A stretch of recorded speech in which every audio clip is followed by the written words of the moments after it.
So we're going to do a quick lighting check to see if we can do this without the lights in the background because it's blinding some of the candidates. How are we doing on the video quality? So can you guys see the candidates well enough without the lights? Okay, you can see them fine?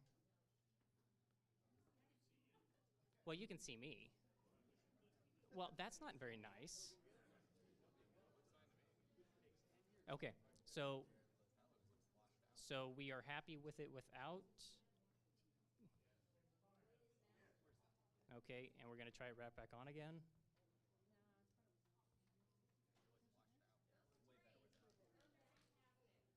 So yes, no.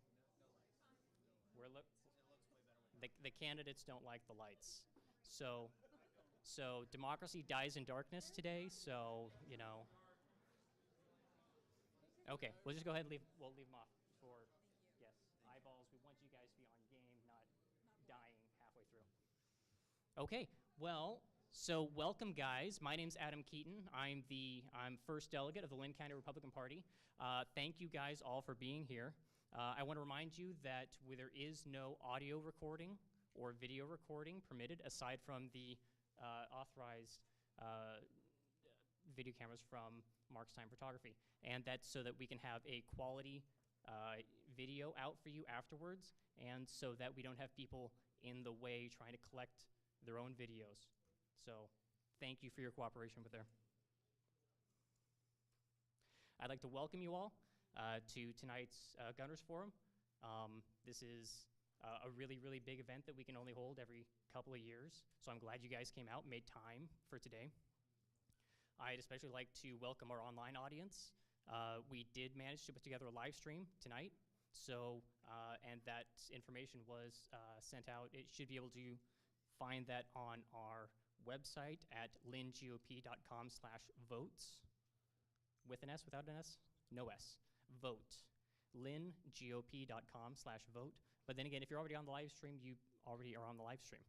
But you can send that out to your friends if they couldn't make it. So, I'd also like to introduce our candidates. All of our governor candidates here, we thank you guys for making it out. We did, just as FYI, we did invite all governor candidates. 12 overtime accepted. 3 of them were not able to attend tonight, so we have 9 candidates tonight. And I want to thank you guys all for being here. So with that being said, I'd like to get everything started with a word of prayer, and then followed by the Pledge of Allegiance. All right, dear Lord, thank you for this day. Thank you for this time that we've been able to spend together. Thank you for these candidates who have stepped up to try to lead this state back into a state that we can be proud of. I ask your patience tonight. I ask for understanding. I ask for wisdom for the candidates and for the audience to make it discernible, to be able to discern the path forward for Oregon. Thank you. In your name, amen. All right, so if you join me for the Pledge of Allegiance. I pledge allegiance to the flag of the United States of America and to the republic for which it stands, one nation, under God, indivisible, with liberty and justice for all. Thank you, guys.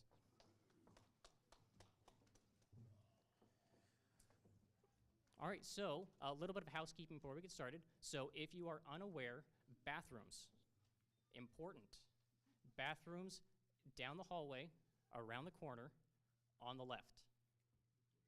Feel free to go use them when you need to. We will have an intermission at the halfway point, about 7 o'clock. We have a number of volunteers tonight helping this event get together and work smoothly. So they moved. They're over there. Okay. So Melissa, who's standing up in the red dress over there, Melissa, Katie, and Sean will be the group who will be filtering out your questions. So I'll get more to that in a second here. And Melissa Barnard is the chair of the Linn County Republican Party. Katie is the chair of the PCP committee and alternate delegate. And Sean is a member of our elections integrity team. So, and if that piqued your interest at all, go talk to him at some point tonight to see how you can get involved in that, because they're doing a lot of really good work over there. So we also have Ben back here. Ben is managing our communications on the social media side of things. So he will be monitoring Facebook for positive comments and trolls and all that good stuff, because everybody likes a good bit of drama when it comes to these things. And he'll be out there with a band hammer, because that's always fun.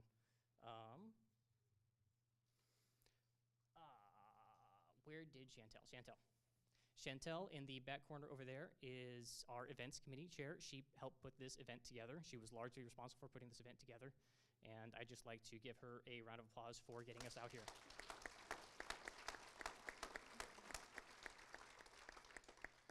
We also have a number of other volunteers helping to the operation move smoothly. There were a few people out front monitoring the welcome table. There were a few people out there monitoring the merchandise table and just helping to get this entire event working and moving smoothly.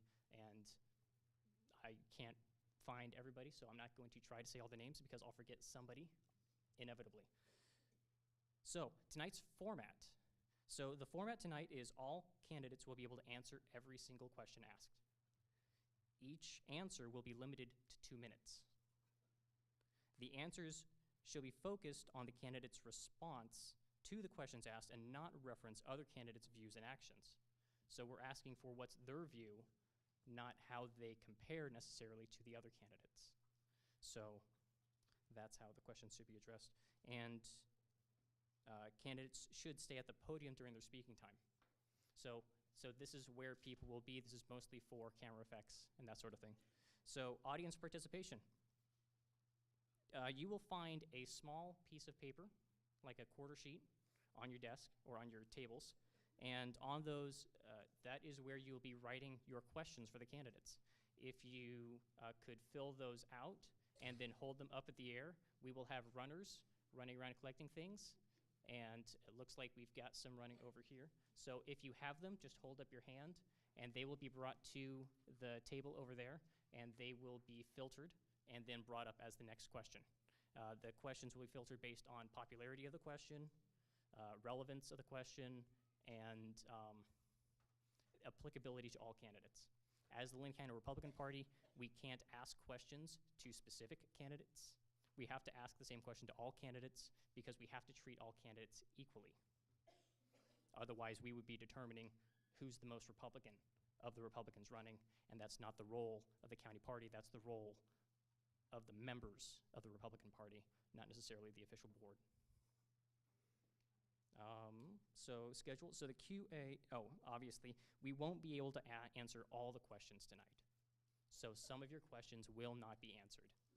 Now, that doesn't mean you can't go talk to the candidates afterwards. We will have a few minutes at the end, but that was mostly what this first upfront time was to be. So, expectations for tonight. We do expect the event to be a civil event.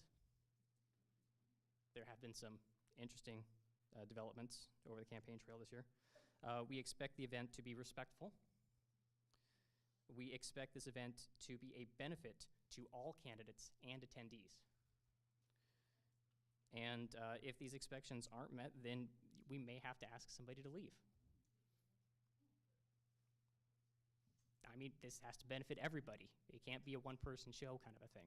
So that's kind of what we're going on here. So at this point, I'm done with introductions. I'm done with everything except one special message from Carol Williams on Vance Day.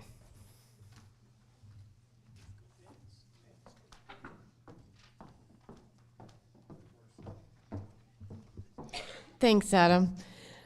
I love Linn County. I'm from Marion County, but I just love this venue. They have the greatest things here, and I just am honored to be here tonight. I'm here speaking for Vance Day. I'm his campaign treasurer, and Vance could not be here. You'll find several. We try to put brochures on all the tables. Vance can't ask for money, but as his treasurer, I can. And many of you know, or if you don't know, the May 17 election is when the election is, the judges. And he's running for the Court of Appeals. He's the only conservative judge running. And if we elect him, he's going to be the only conservative judge on the Court of Appeals. And so it's really, really important that we get Judge Vance Day elected. So I'm here to ask for some money. I know all the candidates need money. Well, Vance does too. A gift of $100 will pay for 250 postcards to be mailed out.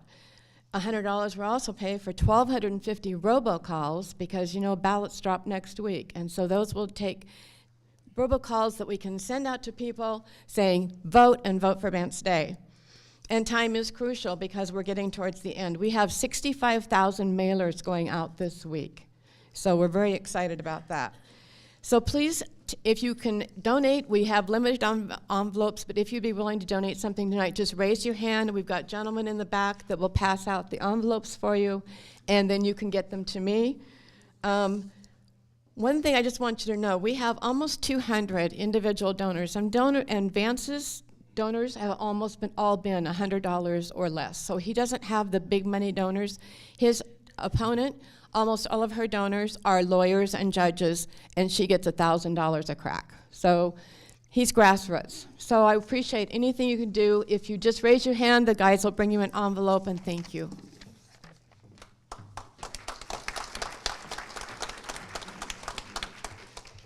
Thank you, Carol. All right, and so without any further ado, we will go straight into the questions. And so the Linn County Republican Party has seeded the first question. I've already got a number of questions from you guys, so we'll be getting right into that real quick. But the first really, really obvious question, and I'll let you know the candidates already know about this question ahead of time, so they had a chance to prepare on this one. So there's a little bit of behind-the-scenes info tonight, but everybody got it, so equally. Who are you? And why should you be the Republican candidate for governor this November? Amber. And we're just going to go ahead and start and move, and then we're going to rotate questions as we go through.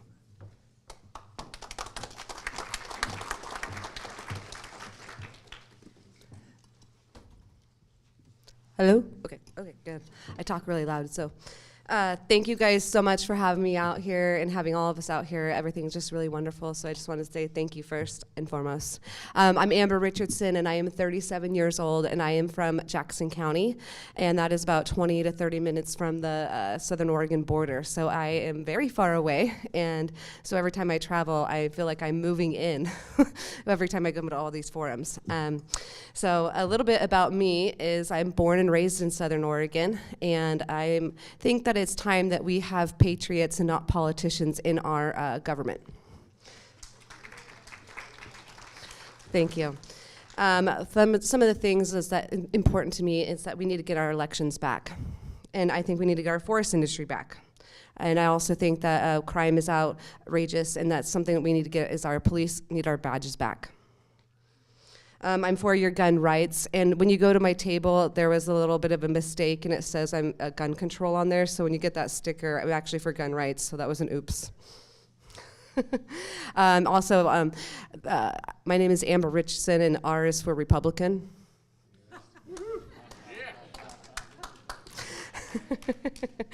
Yes, and so one of the things is I want you guys to remember that I'm a very action-oriented candidate. One of the things is that I want to get things done now before Election Day, so I've been working a lot with our college students, and I've been doing a college tour. So the goal was to hit 16 colleges. I have 9 more left. It's going to have to happen with that a little bit after the primaries, but I'm going to continue that after the primaries as well. Part of that is I have a freedom band, and that has your constitutional rights on there, your Bill of Rights, your HIPAA rights, and why the vaccine passport was unconstitutional. I'd like to talk to you a little bit more about all the other action-oriented things I've been doing before Election Day at my table, and I look forward to speaking to you guys a little bit more throughout this. Thank you guys so much.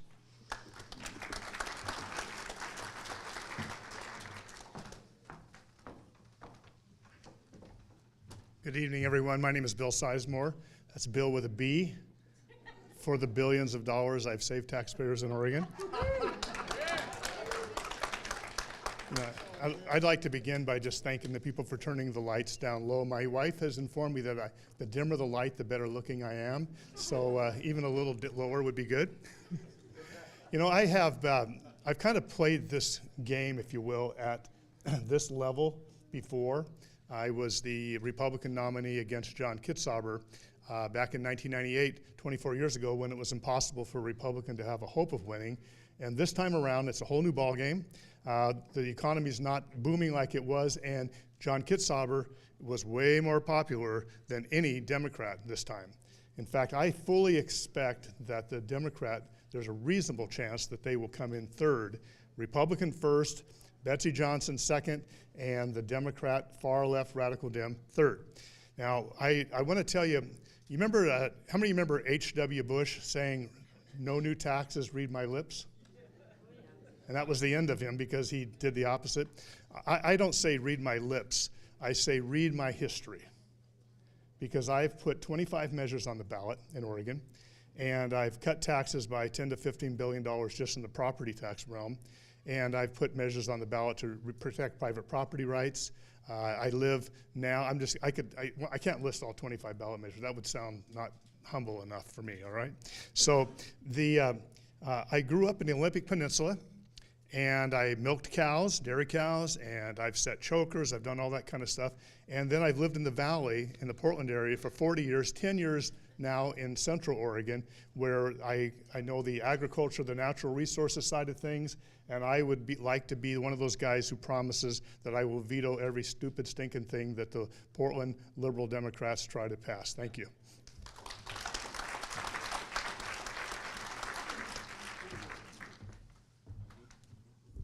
Good evening, everyone. My name is Brandon Merritt, and I'm very proud to be running for governor here in the state of Oregon. My colleagues are tired of this, but I'm not. Can I get a "Let's go, Brandon"? Let's go, Brandon! Thank you. It's great to be here. I am the youngest elected delegate in Deschutes County history for the Republican Party. Proud to hold that position. Prior to that, sat as the chair of fundraising, the vice chair of programming, and I'm in this race because of all of you here tonight.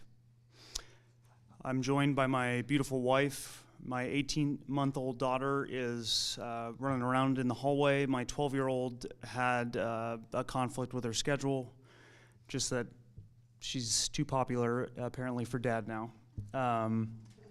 Which is fine. My background is primarily in the private sector, working for large corporations, publicly traded companies, revenue within $500 million to $6.7 billion. I've taken businesses from angel investors all the way through the IPO process. I'm in this race because my grandfather, who served in World War II on Iwo Jima, Okinawa, 4th Infantry of our Marine Corps, Purple Heart recipient, gave me the love for my country that I have. He said, if you ever borrow anything from anyone, make sure you return it in better shape than the way you received it. And so I think of my two daughters. He said, the gap between words and action is where hypocrisy lives. So I'm showing with my action for my daughters to always remember that when we were faced with tyranny and government overreach, I stood up with my actions to fight for each and every one of you. I look forward to answering your questions tonight. Thank you very much.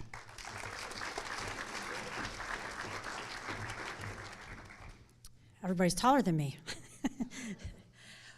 Well, I'm Bridget Barton, and I'm really excited to be here tonight, and this race is wow. They're calling it the Wild West show across the country because there are so many candidates. But it's because it's a three-way race and because this is a red wave year, we have a chance to turn Oregon red, and that is so exciting. I am running as in fact, I will say I am the real Republican outsider. I have not held political office. This gentleman right here asked me earlier, and I said, proud to say I've not held political office. I think the career politicians have done enough damage. It's time for an outsider. And what I mean by that is no baggage, nothing to lose. I don't owe anyone anything, so I can do anything. And I will be your voice on these kitchen table issues that have been so ignored. That said, I have probably more experience than anyone up here, continuous 30 years as an advocate and a spokesperson on education reform, natural resource issues, and I have unique expertise and experience in the intertwined issues of crime, substance abuse, and homelessness. I'm really proud to say that I'm the only person up here tonight endorsed by Oregon Right to Life. Now, that isn't because some of these people are not pro-life people. But Oregon Right to Life was careful with its endorsement, and they have only endorsed 4, and I'm one of those. I am endorsed by 2 members of Timber Unity. I'm endorsed by business, small and large, across the state. I'm endorsed by sheriffs, including your retired Sheriff Mueller. And I'm so excited to announce tonight that today I was endorsed by the most important conservative voice in Oregon, Lars Larson. I just received his endorsement today. I'm so proud and honored to have it. It says a lot about who I am and what a rock-solid conservative I am, and I ask for your support and your voice. The people want their power back, and I'm going to deliver it. Thank you.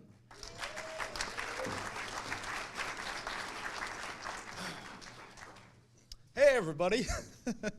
I am Mr. David Birch. D, that stands for, well, David doesn't have an actual single political word to define the letter D with. Today, I am here to explain why I am the person you should vote for. I am a proud Oregonian, born in Medford, raised in Salem, Forest Grove, Hillsborough.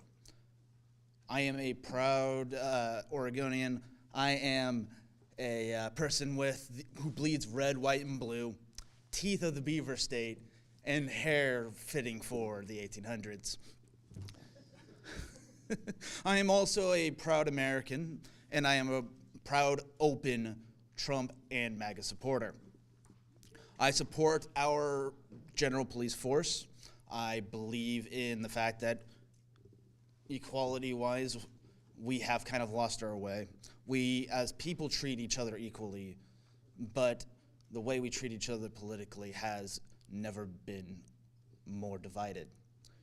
As for why I should be the one to become the candidate for the governorship of Oregon is that I believe that if I were given the opportunity, I would be the one with the greatest likely chances because I come from different walks of political life.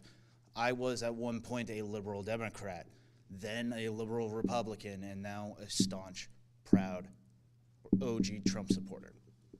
So what you get with me is you get someone who is proud, someone who is skilled, and someone who you can count on.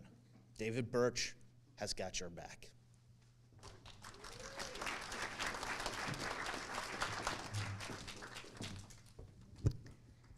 Hi, everyone. My name is Carrie McQuiston, and I would like to thank the Linn County Republicans for inviting the A string up here on the stage, right? And you think I'm kidding, but I'm not, because we absolutely need a grassroots candidate to get through this primary, or we will lose the general. So I am thrilled that we're all up here tonight. So just a little bit about me. I am a 7th generation Oregonian, and I'm a mom to 2 daughters who would be 8th generation. So our roots run incredibly deep in this state. I was raised on a cattle ranch over in Baker County in the northeast corner of Oregon, where we managed our timber and we mined, and I've had 50 years of fingers in the dirt natural resources experience. I went on to get my degree in international relations from Willamette University, so I've lived on both sides of the state. I have an executive level background coming from a corporate business development, marketing, public relations, advertising experience with an international engineering firm. And then in 2007, I started my own publishing company from the ground up, 1 book, 1 author, over in Baker City. As things kind of evolved over the years, I ended up becoming mayor of Baker City.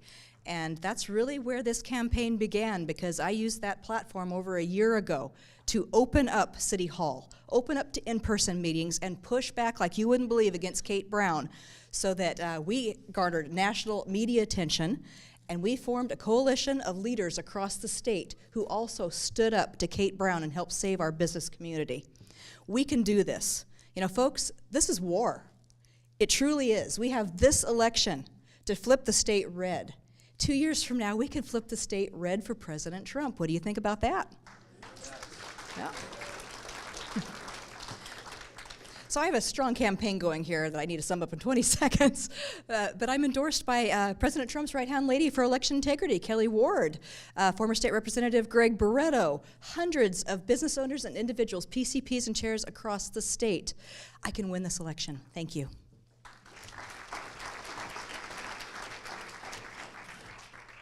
Okay.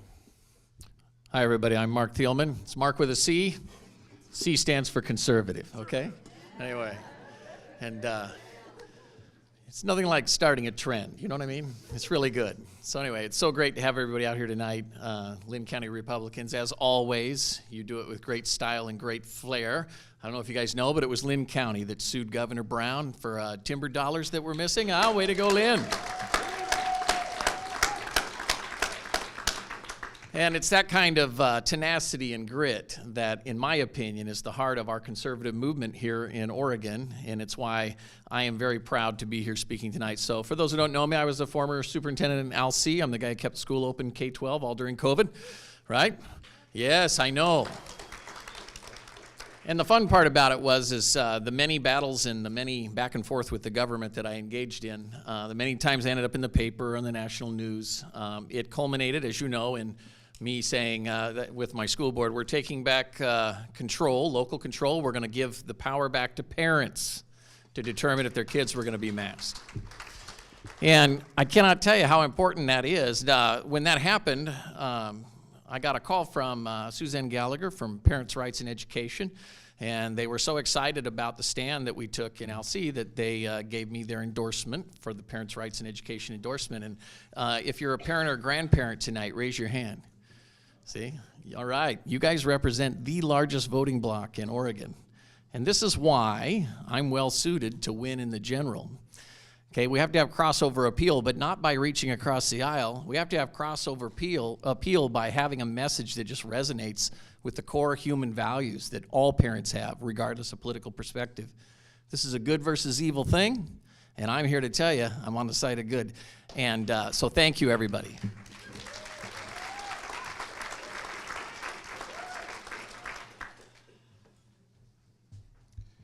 I think that all of us candidates get together way too often for these because we all know each other's things. I'm not going to bore you, though, with a C for conservative, but I'm Nick Hess. I'm one of these many, many candidates up here running. You know, and I'm the Portland guy. You know, I'm the guy that grew up in Portland and somehow remained a conservative. I'm not sure how that happened. But I'm not the guy that's done this before. You know, this is my first time running for office. I have never, ever even contemplated this until last August, you know, when I was sitting around thinking about what I really want for my home. You know, and I looked around and I looked at who was running, who was thinking about running, what's out there, what ideas there are. And I just felt like it was all the same. And I didn't feel like I was getting excited about anything. And I really want us to all be excited. I want us to all feel like we're going to win. I want us to all feel like our home is going to be something that we can be proud of again. And that's what I see for Oregon. That's what I want from this governorship, is to make this place something that we all are proud of, to get tourism up again, to have clean streets, to have, you know, our homeless crisis resolved, and to have these people getting help that they deserve and need. And I think we can do that together. You know, we just have to find ways to actually work together and have conversations, which is something that I feel like we greatly have forgotten in Oregon. We've forgotten how to have conversations with people who have different points of view. But different points of view are what makes us special.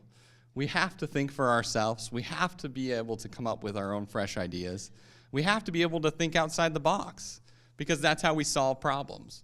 That's my 21 years of CEO experience talking, because that's what I've done every day for the last 21 years. I've solved problems, all kinds of problems, mostly in the tech sector, so I'm a tech CEO by trade. I own a cybersecurity firm and a telecom company, but those are, I'm sure I'll get to talk a little bit more about that later. So thank you very much.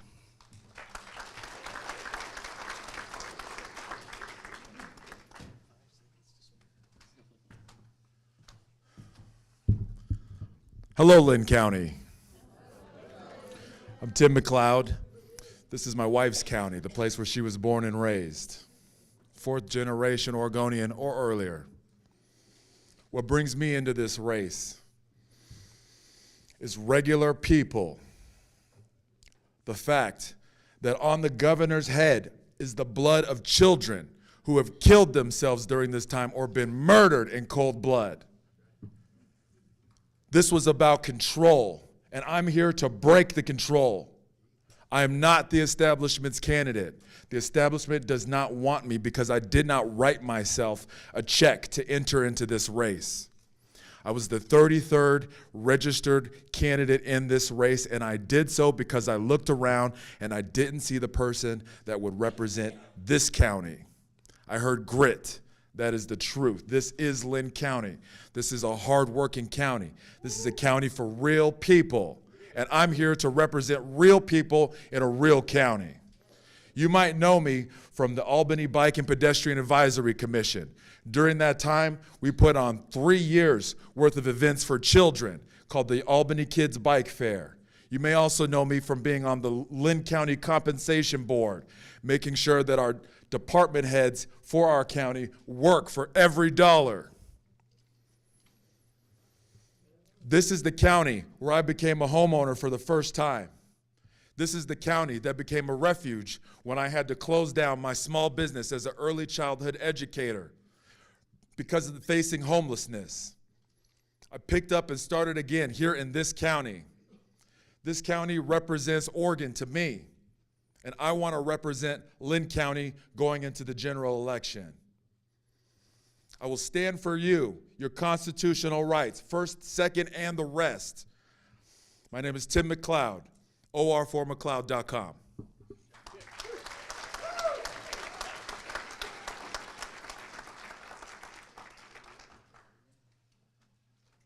All right. Well, that was a great first question. Thank you, candidates. And I'm going to go straight into question number 2. This one is an education topic. Are you in favor of returning the Superintendent of Education and the Oregon State Board of Education to elected positions? I'm sorry, one more time. So again, I'm distracted by what's going on. yeah, I know. So as I'm sure you guys are all aware, so the best way to deal with trolls on the internet is to ignore them. So my recommendation. So are you in? Wait, but she was sitting here. Can we please stop? What is going on over here? So she was recording in violation of our request. Yeah, I do want to let you know that this fine lady in the red dress said that she wants to have me for trespassing, so I'm not going to be allowed back in. But this For is, real? excuse me, this is my ride. No, can we stop for Well, a second? she can. The candidates have a right to speak because they're a part of this. There are candidates up there that want So this was that whole issue of. So this was the issue of respect and civility that I was speaking of to earlier. I would please ask that everybody return to the event as scheduled. What does the audience think about this? We're Republican conservatives, and we're having someone removed for trespassing because they have their phone out. Benjamin Franklin himself, the founding father, said, "Those who trade liberty for safety deserve neither." So once again, the next question that we're going to be asking the candidates is, are you in favor of returning the Superintendent of Education and the Oregon State Board of Education to elected positions? I guess she had her phone on.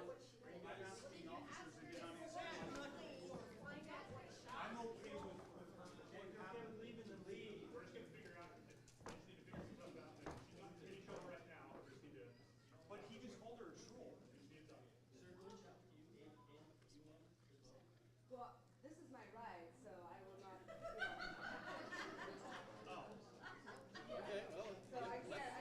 If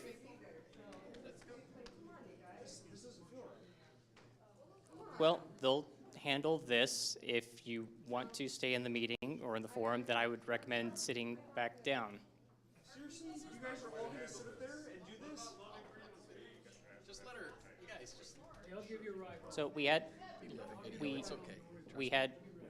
had this discussion previously. This is what we're doing. Did you ask her to stop and she said no? Is she kept Uh, doing it? How do we know that though? So everybody knew coming into this event that this was going to be a professionally photographed, professionally videographed event. Everybody knew that. Everybody knew that we were not going to allow outside video, so that this is a private event open to the public We are allowed to set our own rules. Now, please, can we simply return to the event as scheduled? I will show you with my actions, not with words, that I'm not dealing with this. That is your right. This is not anything to do with you. No, this has nothing to do with you folks. I'm not trying to disrespect anyone. I'm a conservative and a Republican. Yes, sir. What did you say? I don't want to. I don't want to. It's my right.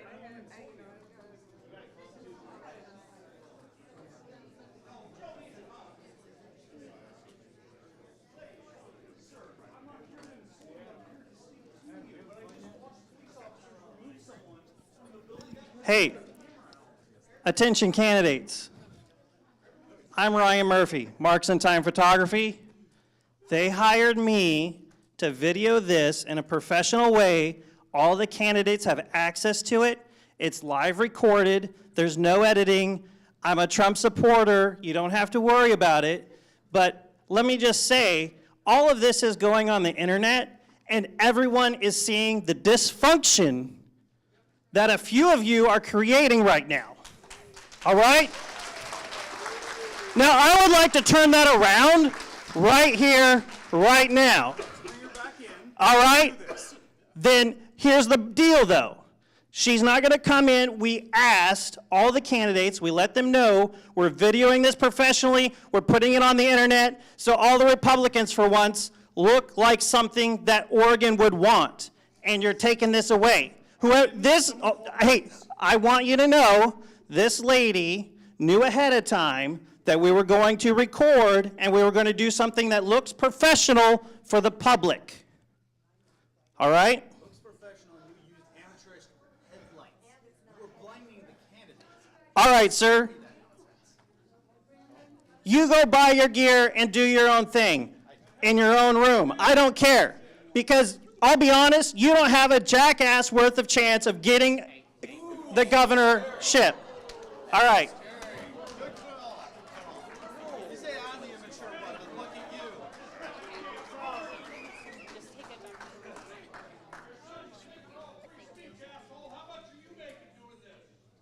I'm losing money, okay? I'm paying for 4 people to be here. All right, paying them $20, $15 an hour, and I'm not getting paid much. All right? You took a cheap shot because you got triggered. Together, have a seat, and rejoin us. Let's go back to what our night is about, please. People will support people like Brendan and I for standing with our citizens.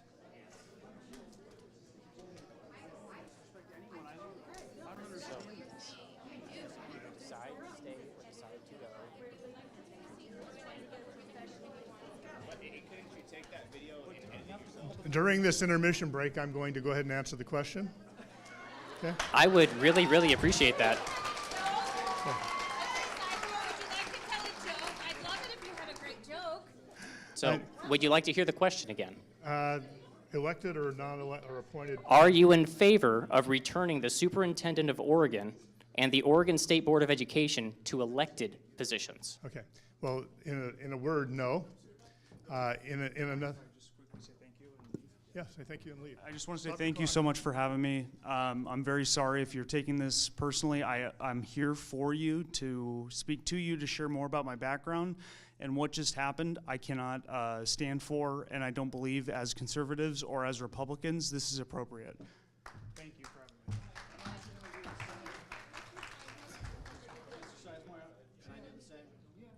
I'm not in charge here. I'm glad everybody's asking me permission to, but I'm not in charge yet. I'm going to keep this civil, don't worry. But I am heading out. So you're leaving? Yes. I'm sorry, but this is... If you want to briefly and then leave, that's fine. I apologize for my, hot-headedness, but this has been a severe wake-up call for me. I am kind of ashamed to be a part of this. I am sorry for how I've treated you, but I cannot, in good conscience, stay here. I'm sorry. Okay, and I agreed to come here under the rules. I don't like the rule, but I agreed to come under the rule. I agreed to help pay for the person doing the filming, and so I have no problem with enforcing the rule if that's the rule, okay?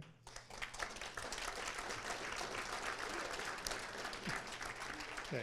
In a word, my answer to the question is no, I would not like to see the superintendent of education be an appointed or be an elected position because I know who determines the outcome of those elections, and it's the teachers' unions. They handpick who's going to be there, and they fund that campaign to the hilt. It's the public employee unions, and especially the teachers' unions, that have Oregon by the throat. They call the shots. It's not the liberal Democrats. It's actually the people who fund the liberal Democrats. Just like, you know, George Soros funds those DAs that let all the bad guys out of jail the same day they're arrested. Well, the public employee unions, and especially the teachers' unions, are the ones funding the liberal, left-wing, radical Democrats from Portland and Eugene who are running our state into the ground. And so if you have that position be an elected position, you will not have somebody that's qualified. You will not have somebody that is experienced. You will have someone that is handpicked to do whatever the teachers' unions ask. That is no exaggeration. I have worked with the teachers' unions closely and always opposite them. At one point, the teachers' unions came to me and said, Bill, you owe us $4.4 million. Another story, total bogus, but I did owe them 4.4. They said, you don't have $4.4 million. We don't want $4.4 million. We just want you to go away. If you'll sign an agreement to stay out of politics for 16 years, we'll forget the money. I didn't accept their agreement because I recognize that they are indeed a cancer on public education, and we can't let them decide who's going to run the show. Thank you.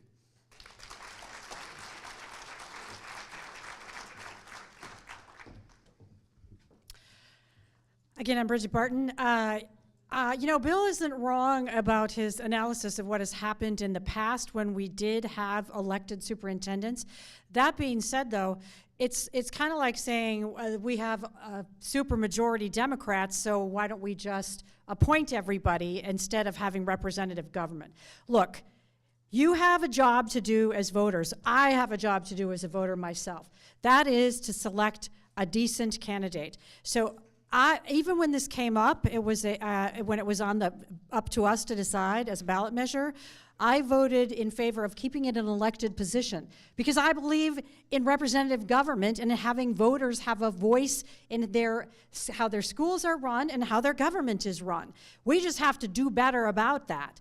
So what do you do about it? Well, I'll tell you one thing I've done already. I joined the board of the Freedom Foundation, and the Freedom Foundation travels the state of Oregon and helps public employees, teachers unions members, opt out of their public unions so that they don't have to pay union dues anymore and that always just support Democrats.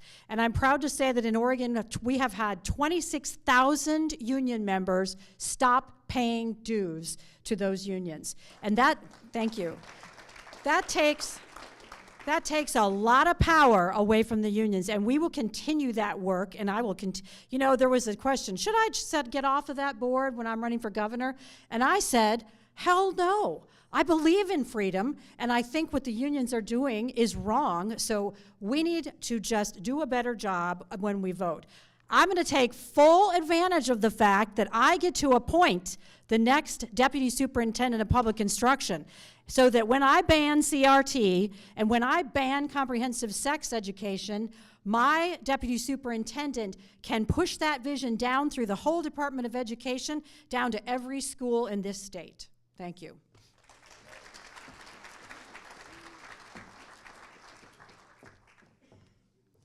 I want to take about 30 seconds of my answer to just thank you guys for providing me this opportunity tonight. I also want to thank Marion County, Umatilla County, Baker County, and Malheur County, who are absolutely dragged through the mud this last month for doing the exact same thing. I think as candidates, we need to stand up here and be mature and comply with the rules that we agree with ahead of time. So thank you all so very much.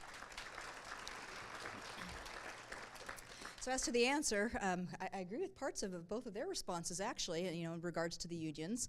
I can see Bill's point, but I preferred it when that position was an elected position because I am always going to pull my policies back to where we, the people, get to elect these and have more of a voice. I know right now with the union involvement, this does not work as well as it possibly should. But if we flip the state to red, and we have a Republican governor, this does lend a little advantage to the situation, meaning I can go in there very quickly with my new appointees. I can gut the agency heads. I can ban critical race theory like half of our United States have, which is a wonderful thing. Get the sex education out of our schools, get the indoctrination out of our schools, have the money follow the child so that we have free market economy into our school system, which means the power goes back to the parents. That also means that our education quality goes up. It also means that our expenses go down. All of these things with our current structure would actually make it very easy for a Republican governor to be very effective. Thank you.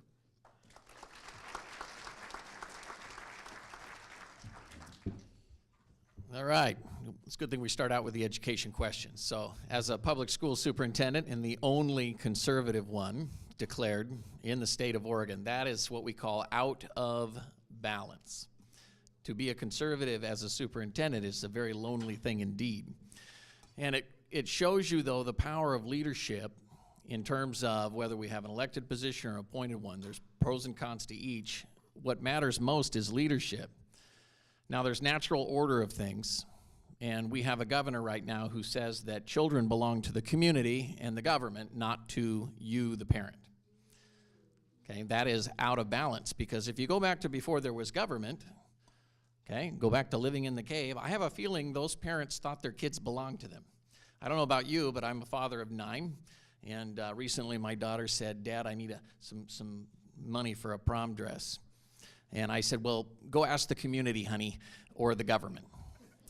And that created quite a conversation about whose child she was and what my duty as a father was. And so, anyway, don't worry, I helped her out. But the beauty of it is it's a relationship that we're entering into. And we need to elect a governor, not only who will ban divisive ideologies, but will focus on putting parents back in charge. Parents are the experts on their children. And in my school district, we applied a business model where parents were the customers. We were a charter school. We bus kids in from all over.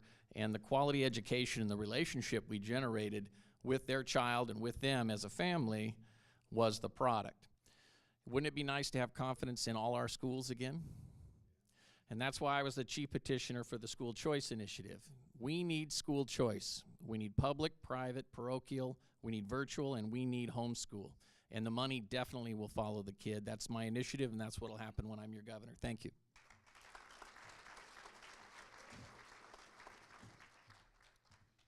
So in answer to the question, yes, absolutely, it should be elected, because we should have much more things being elected and voted on. We have far too many decisions are made by small groups of people that don't relate to everyday people. So we absolutely need to have those conversations with everybody and get people to see things in a different light. And coming back to education, well, actually, let's talk on the money thing first. So Bill's absolutely right. There's way too much money in all of this stuff, in politics and elections and all of that. And that's why it's really important to me that we have some kind of campaign finance reform. It's something that a lot of candidates don't talk about, but the unions especially spend millions of dollars on every single election. And that money sways those elections. You know, we have to mitigate that and get that out of those elections before we can do anything. That will take away that power. It's great to have them opting out from paying their union dues. That's fantastic. And that's one part of it. But the other part is to take that money out of politics altogether. And that's the key to get that done. So on top of education a little bit, since everybody's gone that way, you know, the reality is that it's easy to say that you want to ban all of these things. It's a lot harder to do in reality. Because at the end of the day, we have radicalized teachers that will teach our kids anything that they want to. And without transparency into the classroom, without some kind of oversight, without some kind of checks and balances, it'll never change. No matter how many laws we put in place to change it, you will still see the same things being taught in the classrooms. We have to have transparency going into the classrooms. We have to have people's minds be changed on what they're teaching. Until we do that, nothing's going to change. So, thank you.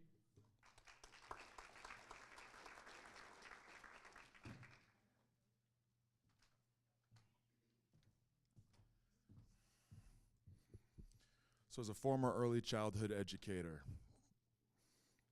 I'm not surprising anyone when I say our schools are broken. My wife was a healthcare administrator at the top of her career who left her role to become a homeschool teacher. But I know that my children are in better hands during the day than they were before.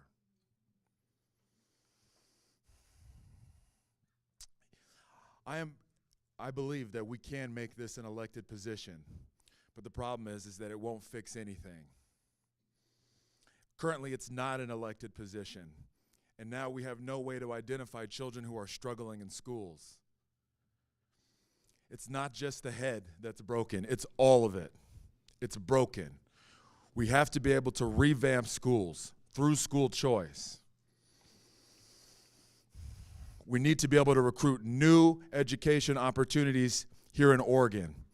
As an early childhood educator, it was my goal to make sure that the children that came into our school were ready to take on the challenges of kindergarten and beyond. That's slipping away. We can't afford to have kids that don't know how to do basic math or spell or read. This will cause us to see all of homelessness increase, drug use, poverty, and crime. They are around the corner for a situation in a time such as this. Yes, make it an elected position and add campaign limits. Give everyone an equal chance to run for the office and give the voters the opportunity to decide who they will prefer to teach their kids and instruct their kids. Because right now it's a losing proposition. Our kids are failing. We must do better.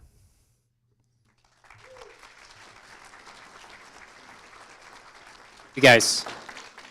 So, moving on to the next question, we're going to move on to the topic of homelessness in Oregon. So, homelessness is a big issue in Oregon. It's currently polling as a top concern for the public. What are your specific policy strategies to address this? Do you need to read it one more time? Yes, you are next. All right, fantastic. Okay, again, Bridget Barton, and this is an area of real importance to me. I am 40 years in recovery from alcoholism, and I started drinking when I was 14 years old, and when I stopped when I was 28 years old, I was a chronic alcoholic, and I was very close to being on the streets, homeless. I'd lost my job, I had huge debts, and things were going downhill fast. But you know, in those intervening 40 years, I have helped hundreds of other people struggling with substance abuse. I've served on the board of the DePaul Treatment Center in downtown Portland for years and years. But when I see these people on the street, I know in my core, in my heart, that what we are doing is not compassionate. It is inhumane. We treat our dogs and cats better than we treat these people. What we are doing is enabling them to commit slow suicide on our streets. And it has to stop, because at the bottom of this is substance abuse. And we are number 2 in the country in substance abuse per capita, but we are number 50 in treatment beds per capita. So what have we got? We've got an entwined problem of substance abuse, homelessness, and it is at the root of our skyrocketing crime rate, violent crime and property crime both. So what am I going to do? Quickly, we need to get a database in place in order to comply with the Martin decision, and then we need to open immediately in using government facilities that are not being used right now, low-level shelters, very low barrier shelters, get people immediately off the street. Then we reallocate the money that's being wasted on housing options and use that, reallocate that for treatment. Last, and probably most important, I hear this from every sheriff in the state, we must repeal ballot measure 110 that legalized hard drugs, or we are doomed. And I will do that in my first year as governor. I'll marshal those resources and we'll get that referred. Thank you.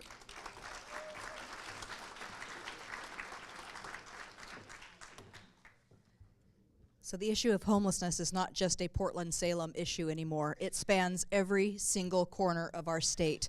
And I know this because I'm dealing with it right now as mayor of Baker City.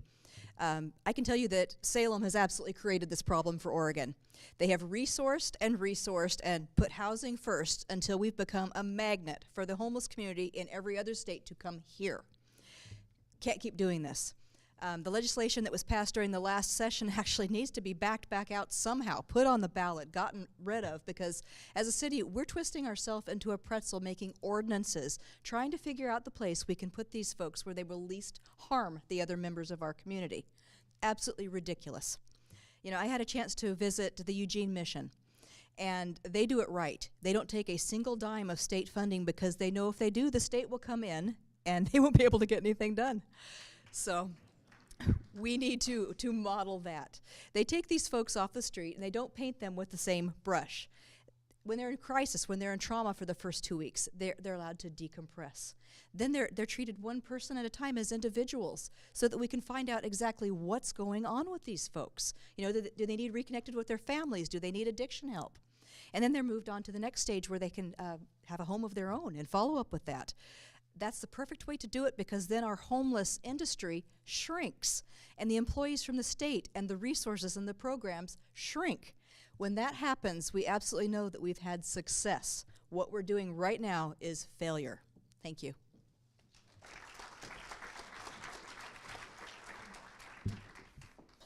I was at a residential home. I think the youngest person in the audience was in their 70s, and I was with 3 Democrat gubernatorial candidates. It was fascinating. And they were asked the same question, and their answer was more government. See? And so you can imagine what it was like when I got up to talk. So here's the issue is, you know, we have the Ninth Circuit that said public camping is legal unless you designate designated areas. So as your governor, I will give all counties, municipalities 60 days to designate areas for homeless to camp in. Once that happens, it will be illegal to shelter camp anywhere else. And then we will empower our police officers to detain people who try to camp anywhere else. We'll get back to enforcing the law, to protecting businesses, to allowing access so that we're not walking by homeless rows in our cities. And that goes with homeless campers and broken down campers as well. See, you have to have the ability to call a problem what it is. It's a problem. And then you have to have love in your heart. It is not loving or kind to let our fellow citizens live in complete and utter squalor. And if you don't believe me, I've been around. It's not only a statewide problem, it's a growing one that's been fueled by the legalization of hard drugs. But you see, the state was supposed to provide a huge increase in treatment centers, and they have not done that. And it shows you where this government is and why we need a conservative in office. So, again, once we have people at designated areas, we have access to them, we'll have data, and we will give them choices. You can be incarcerated, or you can go into treatment, or you can get a first-class bus ticket to Washington, D.C. or Delaware, because that's where we're going to send them. Okay, thank you.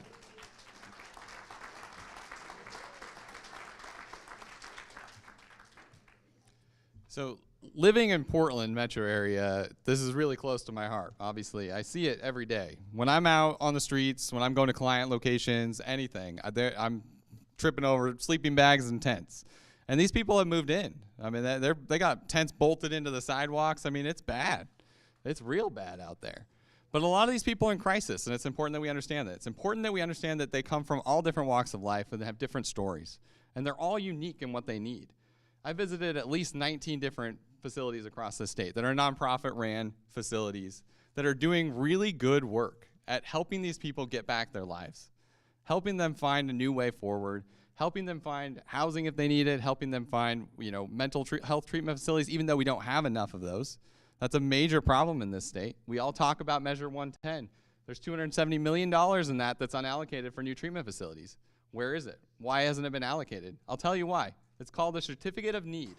Oregon Health Authority directs other hospitals the ability to blockade the adding of hospital beds because it would hurt their profit.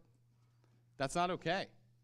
We need a Republican governor that's willing to take that and say, no, I want every mental health facility that you are willing to open in the private sector to open.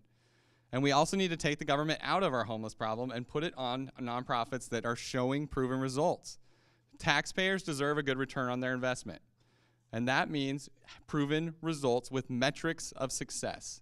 We don't say that enough. But there are good programs out there that have proven success. Rogue Retreat is one that I tout a lot. 61% success rate at getting people off the streets and into long-term housing with jobs in under a year. It's a closed service model in partnership with the Sheriff's Office. It works. It's proven that it works for over a year and a half now. We need to expand those type of programs that's showing proven results across the whole state. Thank you.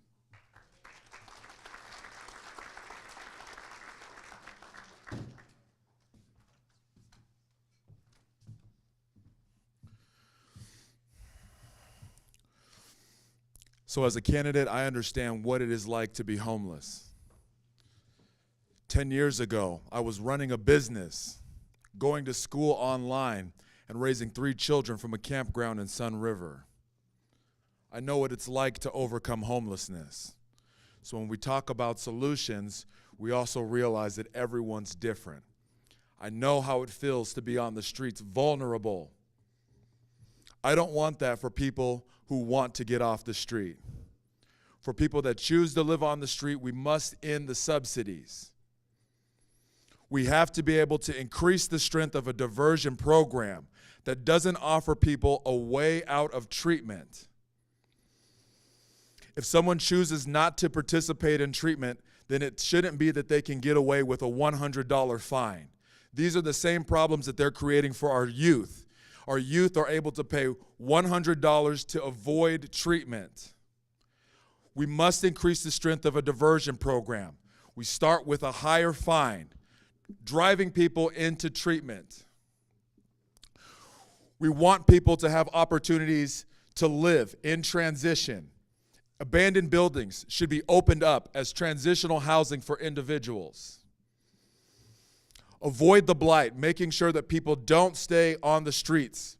Our businesses don't want people camping in front of the streets. We don't want people making permanent structures in our public infrastructure and our roadways. We must end interstate camping. It must go. And we also need to make sure that while we're assessing people who are needing treatment, that they are not committing crimes. We must arrest people who live on the street and commit crime as a result of their drug use. We have to end these broken programs. Measure 110 must be repealed.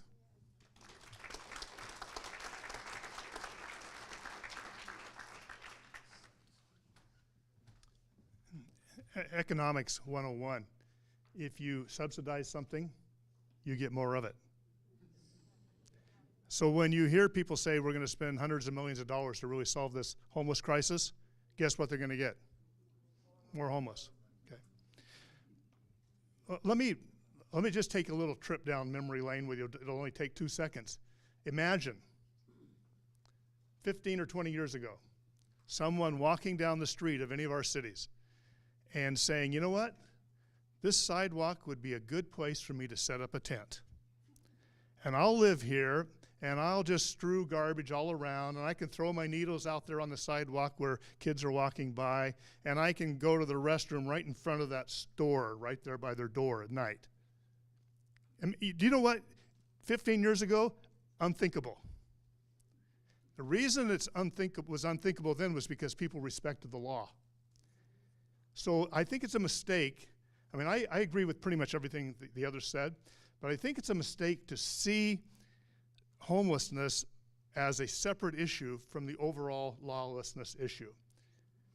When you remember what Rudy Giuliani did in New York in his broken windows policy? The broken windows, why are we going to worry about broken windows? Because when you ignore the little things, you ignore the graffiti, you let somebody set up a tent somewhere, you let people steal a car, and when you have them arrested, that night they get out and they steal a car to get home, you've made a total mockery of the law. And so people break the law all the way around. And I agree that the right thing is to have an alternative, have help for those who want it, but people who don't want help, those people get tough love. Because it's not compassion to just let them keep doing what they're doing. And we have a right to a community that is safe and people not camping wherever they want and strewing garbage over, right? Right. Thank you.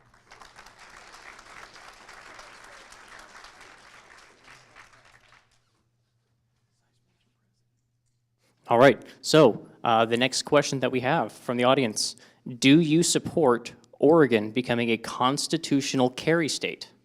If so, how would you implement it?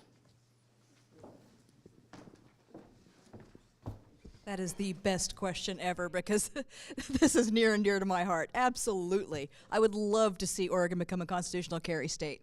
It bothers me to no end that I have to go in and get a permit to concealed carry. That shouldn't be happening.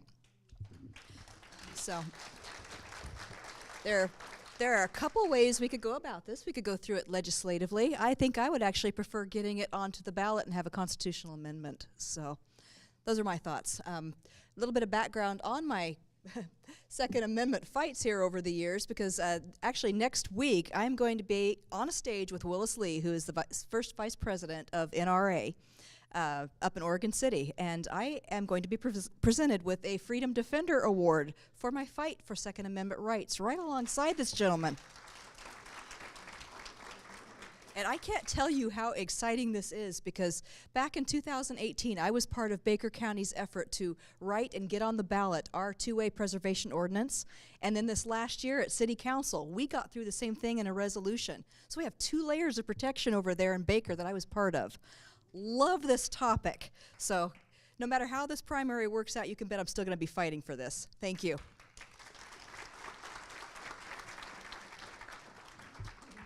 All right, leave it to Linn County for the awesome questions. So real quick, I was on Lars Larson this week, and I'll go in Bridget's shadow. Lars gave 3 picks, and I was the second runner-up, so good for me, huh? So one of the things I said on Lars is that we're going to strengthen the Second Amendment. We have to strengthen it. We can't just try to hold the line.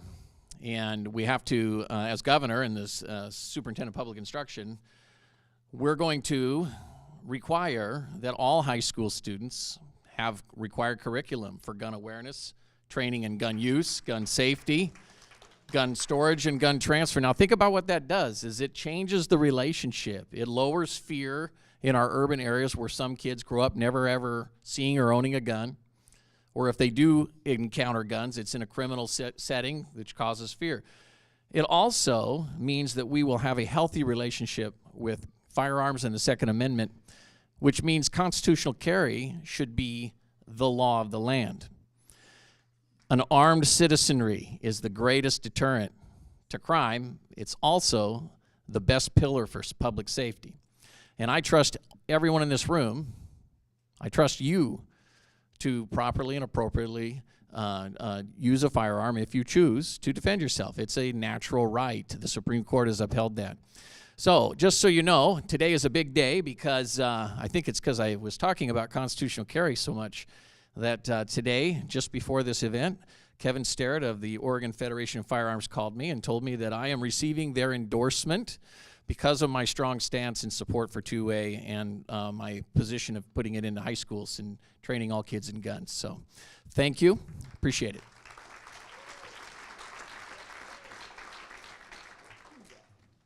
Well, I think we're all uniformly yes on this. I mean, that's a very easy thing. We're Republicans, aren't we?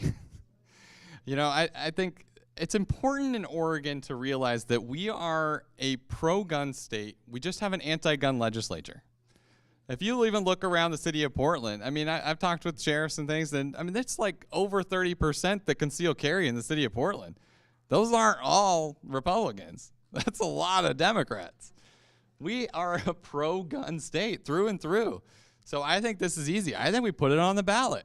We get it on the ballot as a constitutional amendment, and we make the change. I think it would pass in flying colors. Trust me. I have plenty of Democrats that come out to events that are worried about gun rights just as much as Republicans are. This is a pro-gun state. So I think it's nothing we don't need to worry about. We just need to get it out there in front of the people to vote on.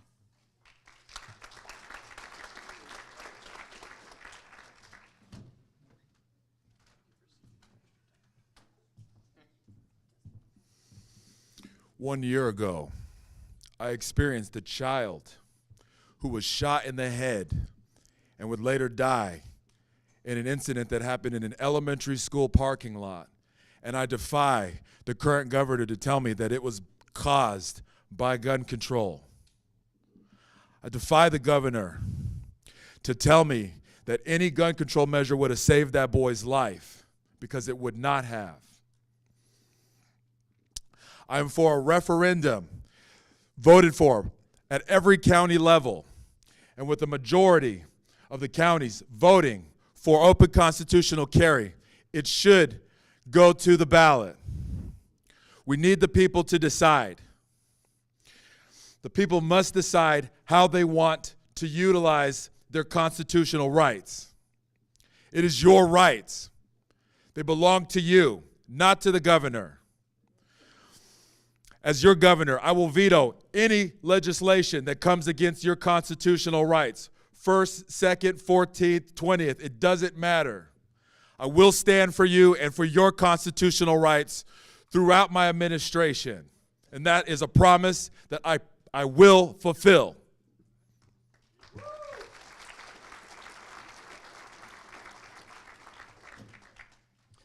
Probably if you're not pro-Second Amendment and pro-life and pro-private property rights, you shouldn't be on this stage, right? So, someone very near and dear to my heart, and I won't name this person, but he has on his wall a poster that says ATF, alcohol, tobacco, and firearms, should be a convenience store, not a government agency. One of the things on the way to constitutional carry, which frankly I don't think would pass in Oregon right now, unfortunately, one of the things I would like to do as governor, as quickly as I can make it happen, is require Oregon to reciprocate on concealed carry permits with other states. I had to go to Idaho and get an enhanced concealed carry license so that I can carry in 35 states, including Oregon, because Oregon wouldn't recognize a license from anywhere else. So I have an Oregon concealed carry license and an Idaho enhanced one. And so this is, I'm not going to take any more of my time and just say 100% that people should have the right to carry guns, and the government shouldn't have anything to say about it as long as you're a law-abiding citizen. Thank you.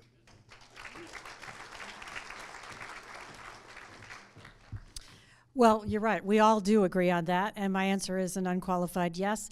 I agree with Carrie. We probably couldn't get that through the legislature right now, and I think Bill's probably right. We probably couldn't do it at this point yet, even by ballot measure. But it's worth pushing. Mark mentioned some good ideas to kind of get the public thinking in the right direction. You know, one of the first people I visited was your retired sheriff here talking about the Second Amendment. I live in West Linn, which is a suburban Portland, and I made the mistake back in the summer of 2020 thinking that Portland was like it used to be and that I could go down there by myself at night. And driving home, it was dusk actually, and on Front Avenue, some of you have been there, I saw a group of Antifa coming at my car, and they had weapons, they were masked, they were all in black. I totally panicked. And there were no police around because, as we know, we have completely inhibited them and underfunded them. And so, you know, I went home and talked to my husband and said, even in our little community of Westland, we're having trouble hiring police. So when I talked to the sheriff, I said this. I fundamentally realized that night that it was time to exercise our Second Amendment rights, because when it gets down to the bottom of things, my view is it is my responsibility as an American citizen to defend myself. Law enforcement is there to assist.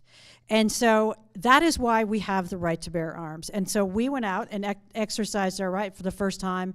For me, not for my husband, got a handgun. It was also prior to the Biden-Trump election. We saw the writing on the wall if Biden won. Anyhow, long story short, we're now the proud owners of 2 guns because my husband quickly realized I couldn't hit the broadside of a barn with a handgun. So we had to get a shotgun too. So thank you.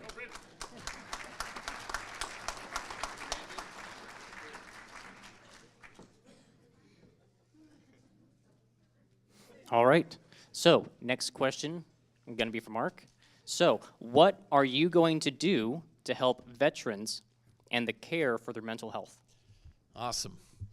Well, one of the things that I've consistently said, are there any veterans in the room? Maybe raise your hands or stand up even. You know, hey, round of applause. Thank you for your service.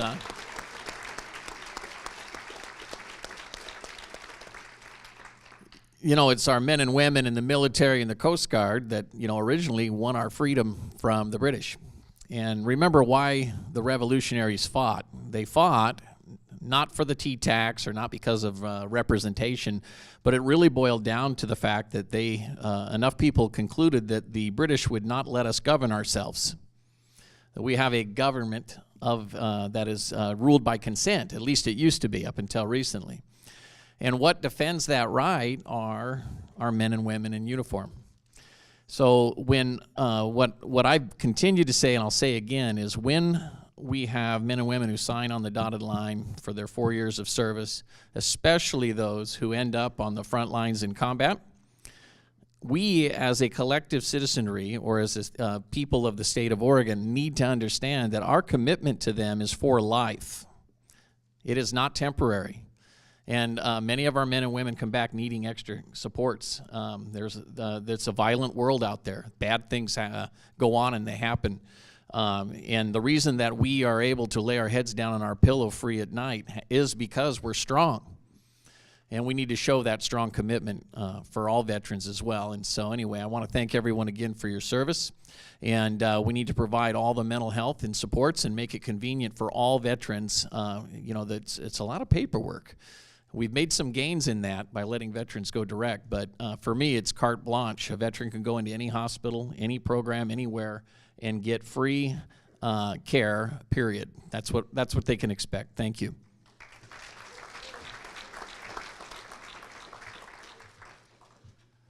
I have a great deal of military in my life. I mean, I have my grandparents, siblings that have all served, and I care deeply for what they are going to be facing. You know, the benefits that are out there are incredibly difficult to get. The paperwork is extensive. The quality of care is terrible.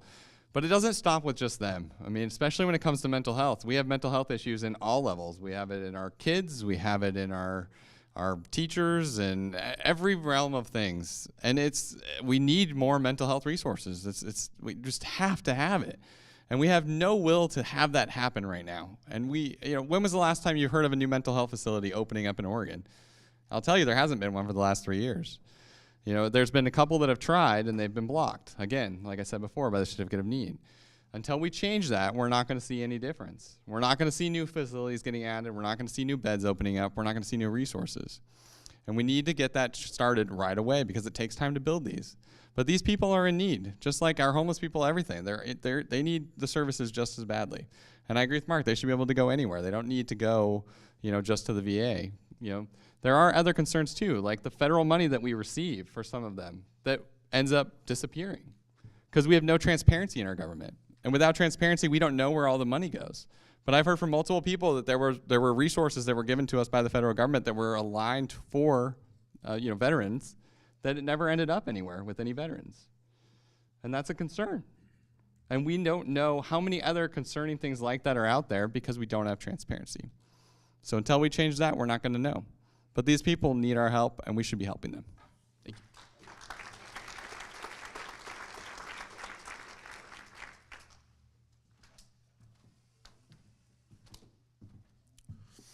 Thank you to our veterans.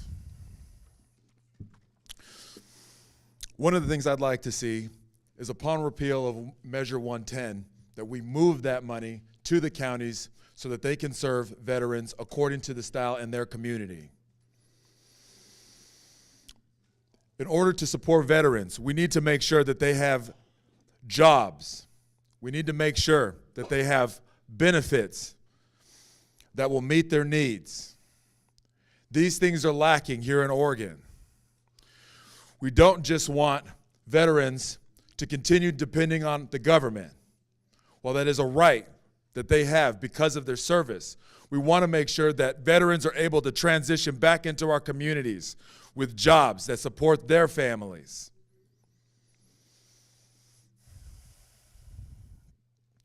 Here in Linn County, I know we have a Veterans Services Office. If every county has a Veterans Services Office, then we need to make sure that those offices are staffed in a way that allows the workers there to meet the veterans who have the need.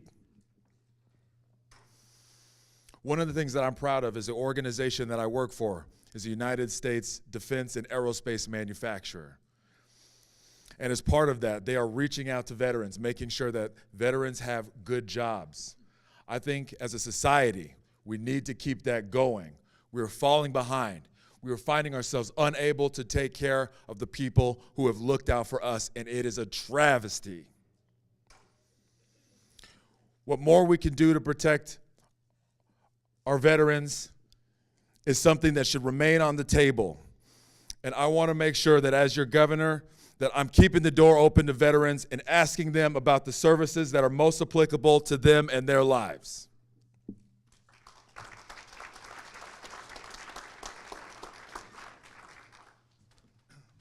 Not a lot to say that hasn't been said already. Looking around the room, I see several of you who were probably around at the same time I was. I graduated from high school in 1969, in the middle of the Vietnam War. And most of you who were alive then also remember veterans coming home, being spat upon, called baby killers. And I will tell you, it wasn't a bunch of conservative Republicans doing that. So that's why you'll see Republicans stand up and say, we're going to stand behind our vets and we're going to meet their needs and we're going to provide the health services, the mental health services, et cetera, they need. I think there's a respect for what they do amongst Republicans. Now, there are plenty of Democrats who also respect veterans. But I think there's a lot of elected officials who know that they have to give lip service to this, but they don't really mean it. And they don't spend the money showing that they mean it. And I think probably anyone sitting up here on the stage tonight would be respectful of veterans and would allocate the resources necessary to go as far as we could to meet their needs with depression, suicidal tendencies, et cetera. I know I would. Thank you.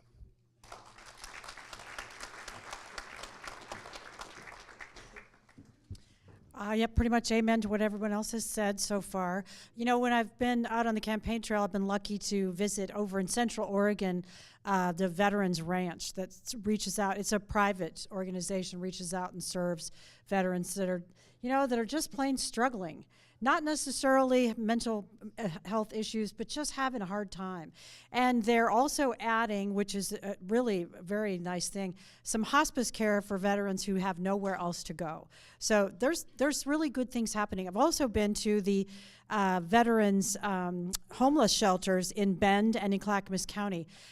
I just think it's appalling, the idea that we have veterans out on the street homeless, struggling with substance abuse, and there's nowhere for them to go. That will end on my watch as governor, absolutely. So I also want to mention, I'm working actually with someone from here in Linn County. His name's Matt, that's a veteran himself.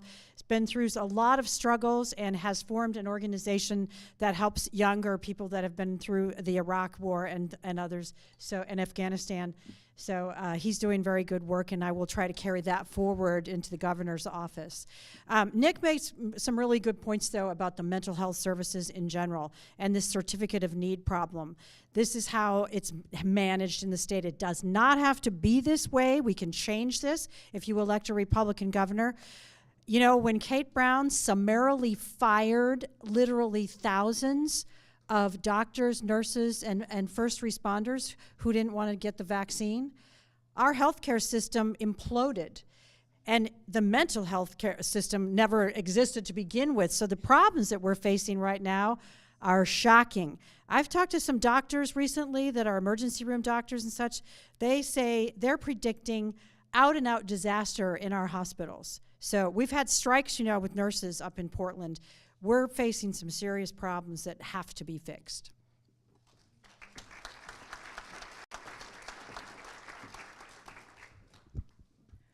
Early on in my campaign, I was at the Wasco County Fair, and this gentleman walked up to me, and it turned out that he was an older veteran, and he started talking about my campaign, and we lined up on most everything, and he took his wallet out of his pocket and opened it up. He had $5 in that wallet. And he made me take that $5 bill. And I'll tell you, out of all the donations that I've received over the months, that's the one I'm going to probably be remembering and looking back on for the rest of my life. Because I know what that gentleman did for our country, and you have to love and honor and respect it. But did you know this last year or so, Kate Brown actually shut down the med-surg floor of the Veterans Facility in Roseburg? She also closed the Veterans Hospital in Portland. Why? So one of the first things on my list is to go back in and open up some of these facilities. We absolutely have to, and with that, the mental health facilities that could benefit others besides veterans as well. In Oregon, most of our veterans have to travel on average about 2 hours just to get help. Eastern Oregon, we're going all the way to Boise, a 2-hour drive to get help.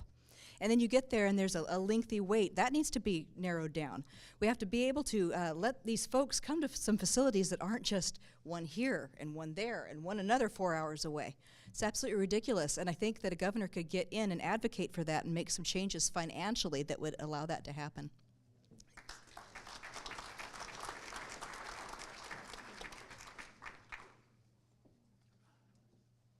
So at this time, we are approaching 7 o'clock.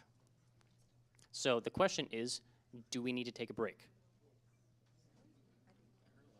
So, well, I'm specifically asking candidates because the audience can leave whenever they want to. I mean, they can go use the restroom. They can have a great old time over there. So the question is, do any of you guys need a break, or are we good to keep going?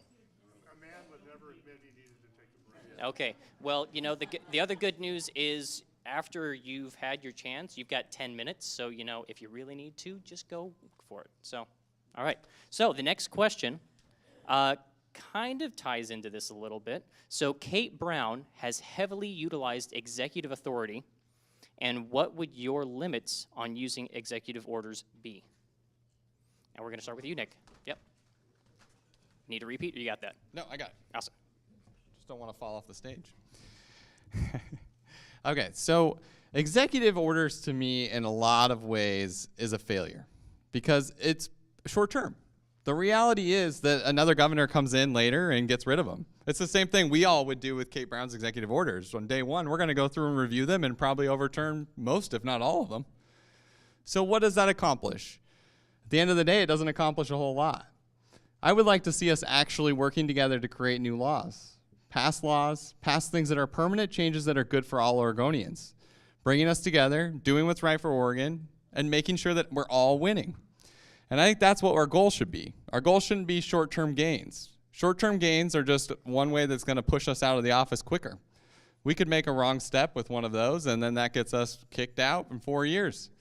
The reality is we need to get people together and have lasting changes that we can all buy into.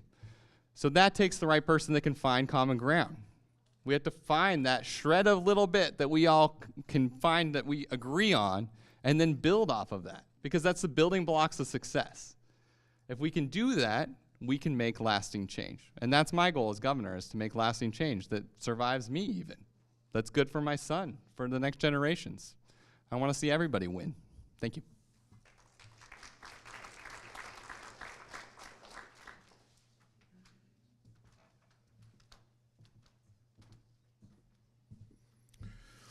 So one of the things that draws me into this race is the governor's use of the Emergency Act, which has circumvented the legislature, the Oregon Constitution, and every Oregonian. It is a disgusting use of executive power, and it's not constitutional.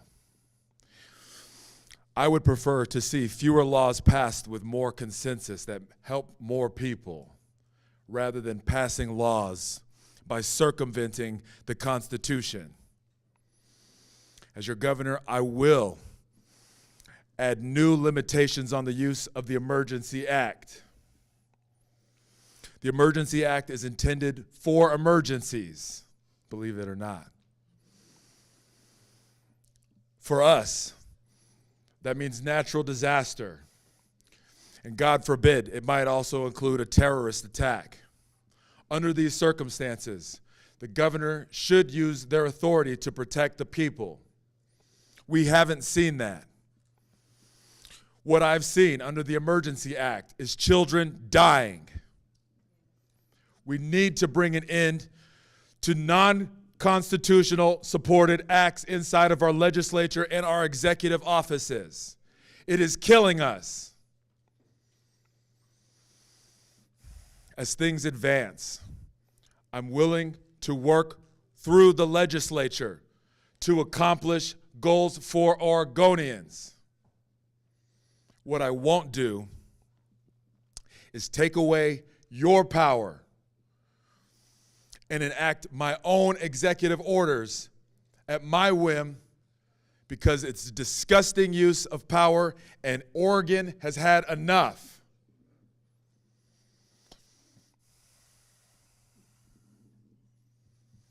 No more circumvention of our Oregon legislature or our Constitution.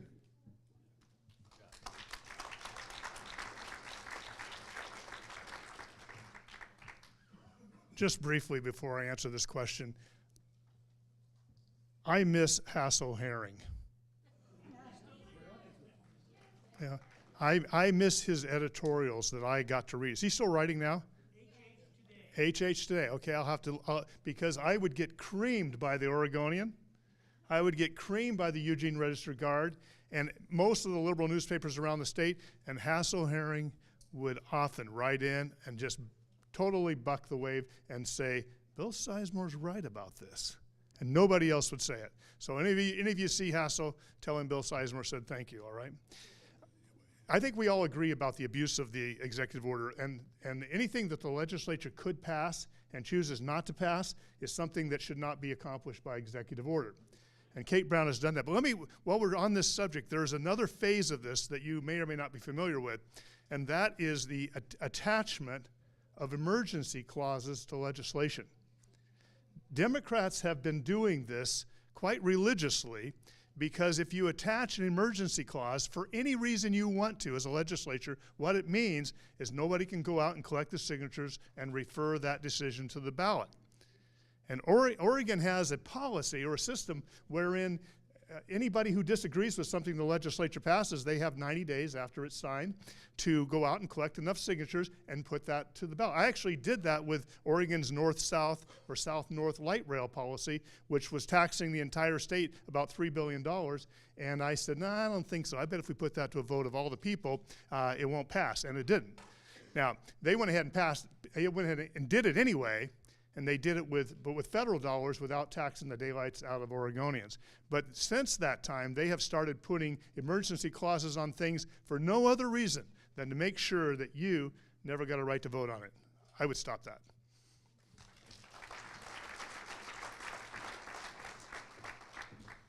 So it's going to get confusing. There's a lot of emergency stuff that's been pushed down our throats this last couple of years. So I want to differentiate between what Kate Brown did when she extended her declaration of emergency. And that's where I stepped in and brought the very first lawsuit. I helped organize the first lawsuit against Kate Brown in the late spring of 2020, along with Kevin Mannix, that said, Kate Brown, you cannot continue to declare an emergency because the legislation clearly said, it was a ballot measure, we all voted on it, it clearly said that after 60 days, she had to go to the legislature and give that power back to the legislature. They could reauthorize her, or they could just take over.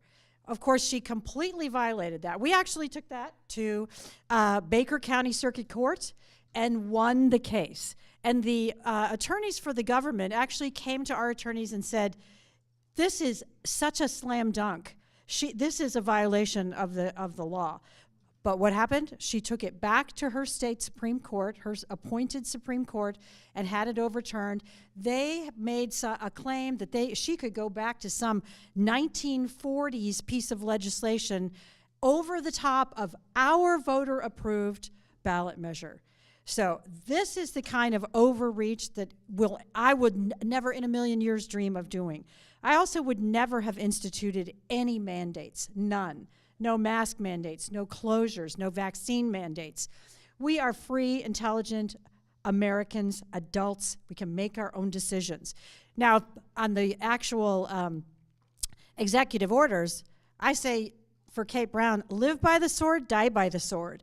So her executive orders on cap and trade, I would do an executive order to undo. Her executive order on green gas, I would undo. And the only one extra that I would use executive order, as I mentioned, our schools are a disaster, I would ban CRT and ban comprehensive sex ed.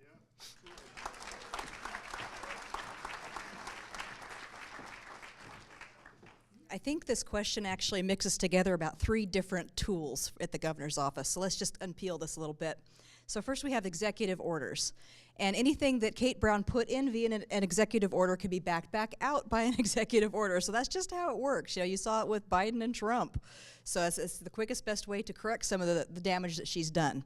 Then we have the emergency clause. Okay, so that's a different situation. That's that little clause put on the end of different laws when they come to Kate Brown's desk, and she signs them, and if they're signed, it makes it so that the public cannot get that back on the ballot to overturn it.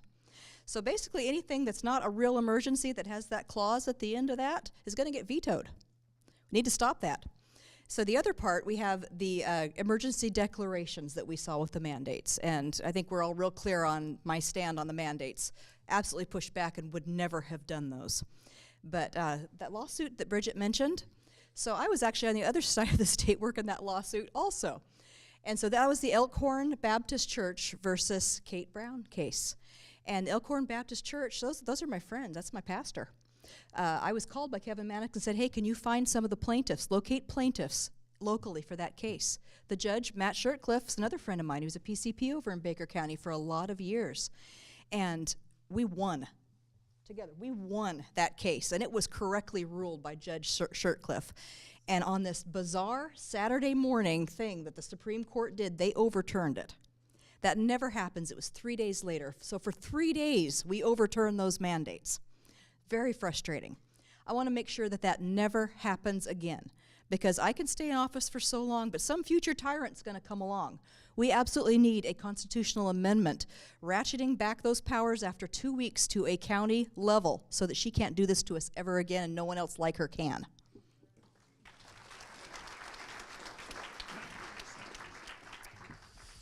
Well, everybody's made some good points, and the emergency clause, just so you know, because I've worked in the legislature as a consultant and strategist, they put it on every single piece of legislation. I can't think of a single one in the last 5 or 6 years that hasn't had that. And it's nice to know that everything's an emergency. Even Republicans do it too. And but I agree that you have to take a stand and things need to go. And one of the ways you do that is to do just what we're doing here tonight, and that's to get the word out, educate everybody on what's going on. When it comes to executive orders, it takes an executive order to undo an executive order. So I'm going to do tons of them on the first day, basically the opposite of Kate Brown. It's going to be a lot of fun. And but the other piece, too, is when you're doing an executive order, it's really important to give people the why. And that's why you have to use the power of the pulpit. And you want to communicate that an executive order is also a tool for creating leverage. You see, we're not going to move the dial back to common sense in Oregon unless we utilize the tools that the governor has to create dialogue and coverage. And when you write an executive order that restores access to regular citizens to things that the majority of citizens value, that is a good use of executive order, especially with a hostile legislature. So remember, it's not executive order so much as how it's used, which is why we need to elect good, ethical, moral, strong leadership, conservative leadership. That's how we're going to move the dial back in Oregon, and that's how we're going to overcome the misuse of Kate Brown's misuse of executive order. Now, the final thing is an emergency declaration. So I think emergency declaration can also be used as leverage. Like, I'm going to declare an emergency, a small and medium-sized business emergency, and do a tax moratorium. When you declare emergency powers, you can be used to undo a lot of bad progressive legislation. You have to have the courage to do it, even if it can be undone. Thank you. All right, moving right along to the next question. Voters are concerned about corruption, inefficiency, and waste in state agencies. How will you ensure accountability in state agencies? How will you determine the right size and focus for them?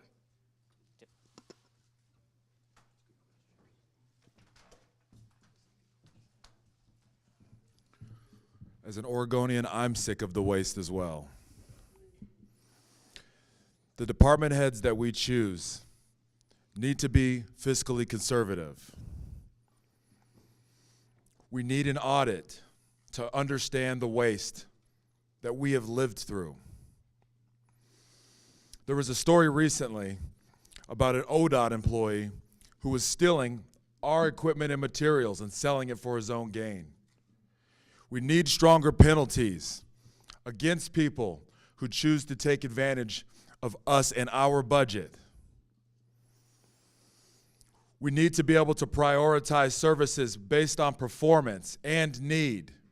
Currently, we're not seeing services prioritized based on need, but on political will. We need to ensure that the money is going to the places where it is needed, and where it is needed is back in the pockets of Oregonians. We need to be able to ensure that what money is used to benefit Oregonians. Let's run the audit. Let's find out how the money's being spent.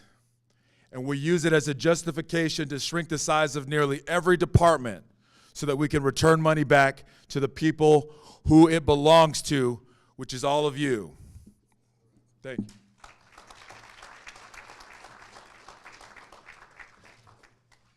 In 1994, I put a measure on the ballot that not everyone in this room will appreciate, that reformed a very broken PERS system, the Public Employee Retirement System. And the measure passed, and then was thrown out shortly thereafter by a Supreme Court, all of whom were on PERS. And I predicted at the time we'll be $30 billion in the hole if we don't fix this. And I think we're somewhere in the mid 26, 27 billion in the hole now. But I got a call from a gentleman at ODOT who said, Mr. Sizemore, I have been at ODOT for 34 years, and I have more than 3,000 hours of unused sick leave accumulated that all goes in to increase my pension when I retire, actually fairly dramatically. He said, but young man, I'm not going to vote for your measure, but if you want to save the taxpayers some money, here's what you do. You walk through ODOT, where he worked, with a clipboard, and you ask everyone you meet, did you do anything yesterday? Did you do anything today? And you'd pretty well clean this place out. You can't fix the swamp by just changing the heads. Donald Trump proved this. He replaced all the agency heads or all the different cabinet members, department heads, and still down throughout that bureaucracy, those bureaucracies were entrenched people that still had that far left, radical, left-wing radical perspective and philosophy. And they just continue to do what they used to do at DEQ. They didn't care if you changed the philosophy at the top. They were the ones actually doing it all. So if you want to fix the problem, you have to not only get rid of the agency heads, you have to authorize them and order them, go down through the ranks, second and third levels of management, and start removing people that are destroying the state.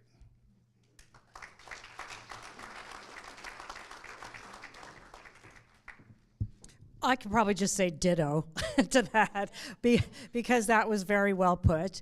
But I will say, I wonder how many of you know that our budget this biennium is $112 billion, all funds. That is unbelievable that much money is washing into the state. And much of it is one-time money that's coming from the infrastructure bill, and some of it is COVID money. But it's coming into the budget, and you know what happens when money gets into the budgets. Then they aren't going to want to shrink those budgets. They're going to want to tax again more to build right back up to those levels. So we're going to have a Republican governor that says, no, we're not doing that. If it was one-time money, when it's gone, it's gone. And the other thing is, the governor, this is one of the things that's going to be a huge power source for an incoming Republican governor. 300 appointments to boards, commissions, and agency heads. Yeah, it's true. If you just appoint a new agency head, it's not going to be enough. You also have to go in and get your vision implanted on those boards and commissions because they make the policy choices. They put that vision into execution. And you also have to empower, as he said, your agency heads to eliminate people who will not execute that vision and carry it forward. That is a lot of power, though, to change the state and move forward on this. So I think we can get a lot accomplished. I often say, though, I'm running for governor to put a hard stop to the downhill decline. Trump showed it. You can only dig so far out, but the important thing is putting that hard stop and saying, I'll veto any policy that comes on my desk that moves us, continues to move us in this downward direction. We're going to start digging out one person at a time until we get it done. Thanks.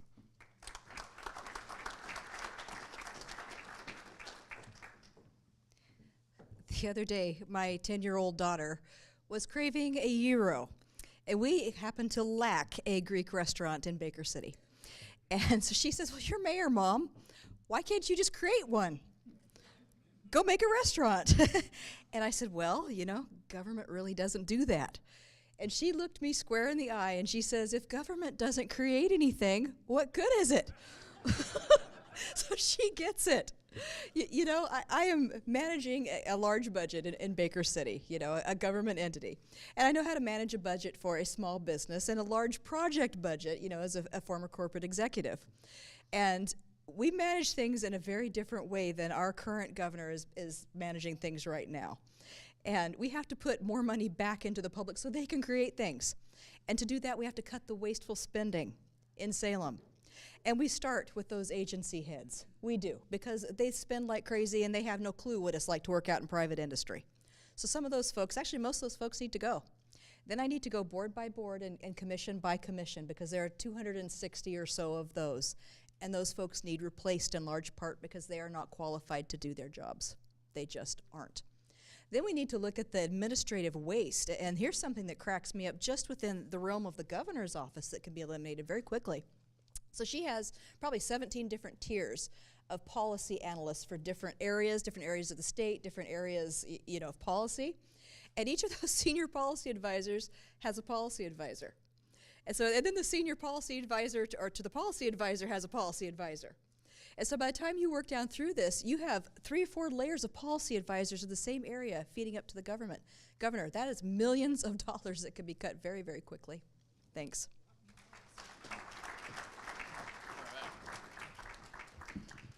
Well, without being redundant, so there's real issues with corruption. Is it a surprise that we have corruption in government? Anybody in this room surprised? No? My favorite, does anybody in this room remember when the audit was published in December, the biannual audit that the Secretary of State's office did, and they were celebrating that there was only $6 billion completely unaccounted for. Yes, and see, and did anybody get fired? Does anybody remember reading about anybody's head rolling? See, we get more of what we reward. The fundamental problem is, for 40 years, we've elected people who reward the wrong behaviors. They don't reward getting, you know, an extra 100 miles of road laid down. Okay? They reward other things. We don't have to go into those. I only have 2 minutes. So not only do you have to change the heads of the departments and then empower them to change the people, but you have to set the target. And then you have to communicate that in the public on a weekly basis as governor to the people. And if there is a road department or a Department of Transportation or the DMV or OHA or the Department of Education, and go on and on and on, or DAS, or even the state library that isn't meeting clearly stated goals and outcomes, then we get to have an opportunity to have consequences befall for folks in that department. It's the same reason we discipline our children. We correct them because we love them and care about them. So our tax dollars are not to be trifled with. They're to be respected and used wisely. So again, we have a culture problem. We fix that by electing different kind of leadership. Thank you.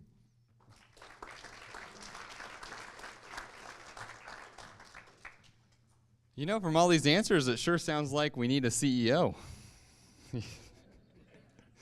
You know what a CEO knows how to do? Hire good people. Because good people is what it's going to take. We have to hire the right people who can change minds. because we do have to change minds. We have to educate people why they're wrong and show them a different path forward. And that includes employees of this state. The employees need to know that their wasteful spending is not okay. But how do we know what wasteful spending is out there? Well, that comes back to one of my other catchphrases, transparency.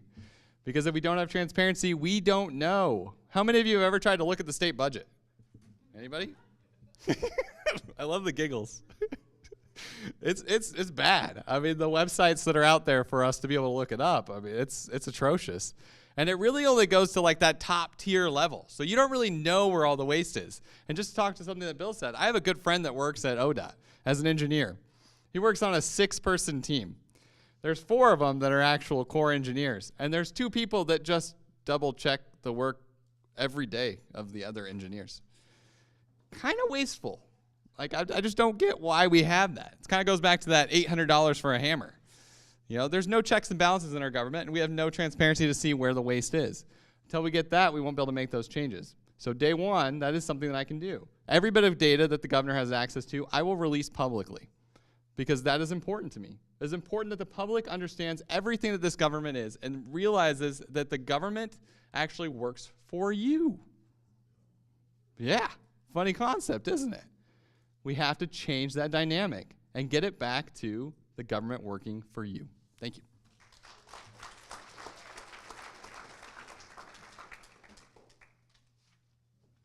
All right, so next question, taxes. Everybody likes taxes, right? We love taxes, yeah. Okay, taxes are a problem for everyone. Businesses and people are leaving the state. What would you do to counter this trend? Yes, go. Enter the anti-tax man. I've actually been called every kind of anti-tax name you can think of because I've placed measures on the ballot, no new taxes or fees without voter approval, and the property tax measure that cut taxes by, now it's up to about $15 billion in the state of Oregon. Do you know that you can write off $7,000 of your federal income taxes on your state tax return instead of $3,000? Because I put a measure on the ballot that made federal income taxes fully deductible on your state return, and the legislature totally panicked, including the Republicans, and they said, that's $1 billion hit. Well, let's put a measure on the ballot ourselves to divide the vote, and we'll just agree to raise it incrementally, and maybe that'll split the vote, and neither one of them will pass.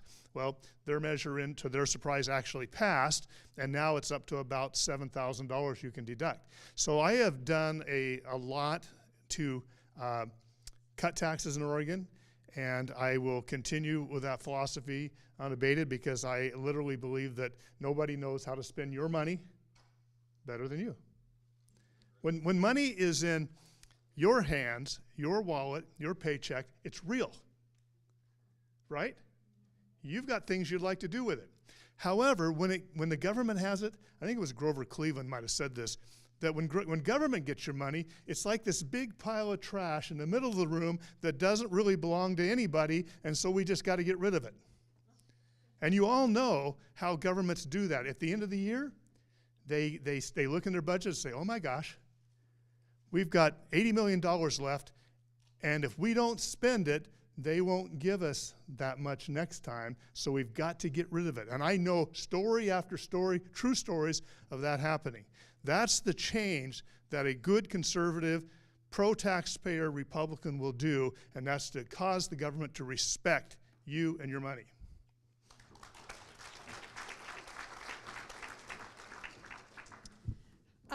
Well, thanks to Sleepy Joe, we are headed into a recession probably. And the inflation rate that we're seeing right now and the prices we're paying are probably going to get worse before they get better. So what can we do here in Oregon? Immediately, I would suspend the gas tax, and I would keep it suspended until gas falls below $3 a gallon. That is something the governor can do, and that would help a lot immediately. I've also committed to not passing, as I think we just heard, any new regulations, fees, or taxes on businesses until we get ourselves dug out of this crater that we're in. And until you can say that Oregon is a business-friendly state, I would continue that policy. And I think that what you really have to think about is this. It's not, I'm going to have, whoever wins this is going to have a Democrat legislature, most likely. But possibly by the second 2 years, if we do a good job, all of you do a good job in your voting, we might get ourselves into a position where we could, as governor, I could actually do some things about rescinding some taxes. Until then, I'll tell you this. It's kind of going along with what Bill said. Anything that comes onto my desk is going to be measured this way. Does it make your life better? Does it make your life more affordable? Does it make your energy costs easier to afford? Does it make grocery costs less expensive? If it doesn't, it gets vetoed. So that's my policy on that. Don't need any more time.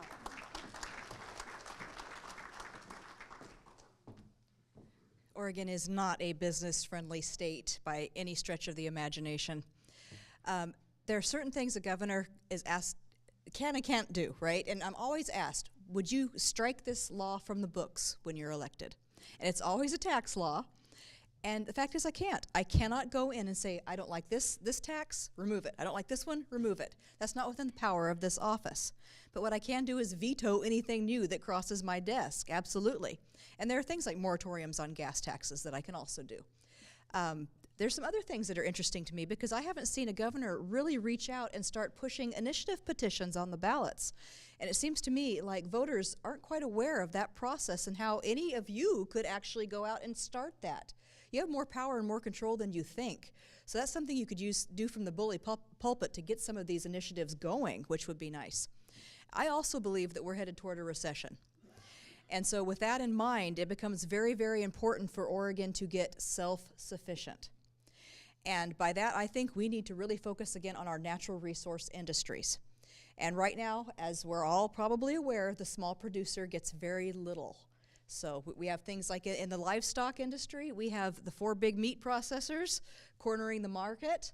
Very little reaches the pockets of the actual ranchers. And there are things at the governor's level that we could do to actually set up an inspection system with the USDA, then be able to get a system in place that would allow us to specially market and ship our beef in Oregon all over the place.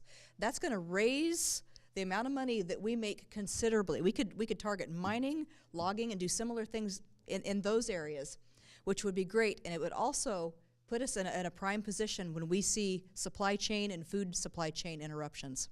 Thanks.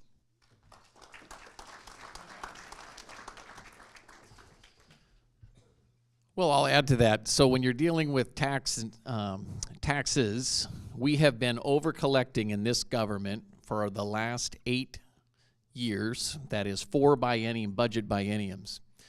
Every 2 years, taxpayers have enjoyed some of that money coming back in the form of the kicker. But you see, about 8 years ago, they started the, well, maybe it was 10 now or 9, they started the short session. And what the short session allowed the Democrats to do is to take any over-collections in the first year and reappropriate them back into the budget. That's actually one of the largest taxes we pay. See, if we didn't have the short session, it would go into the kicker, and they wouldn't balloon the budget midway through. Everything is built on half-truth. The other thing the government does that adds to your tax burden, in addition to the many that you pay, is they have an incredibly inefficient regulatory system, especially on building projects. Any construction people in here? Yeah. Anybody had to wait 6 months to get a planning approved or 9 months? Well, what did the price of lumber do in the last 9 months? And what happens is, especially in public projects, the government doesn't care.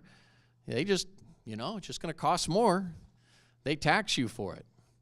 Or they apply new appropriations to it.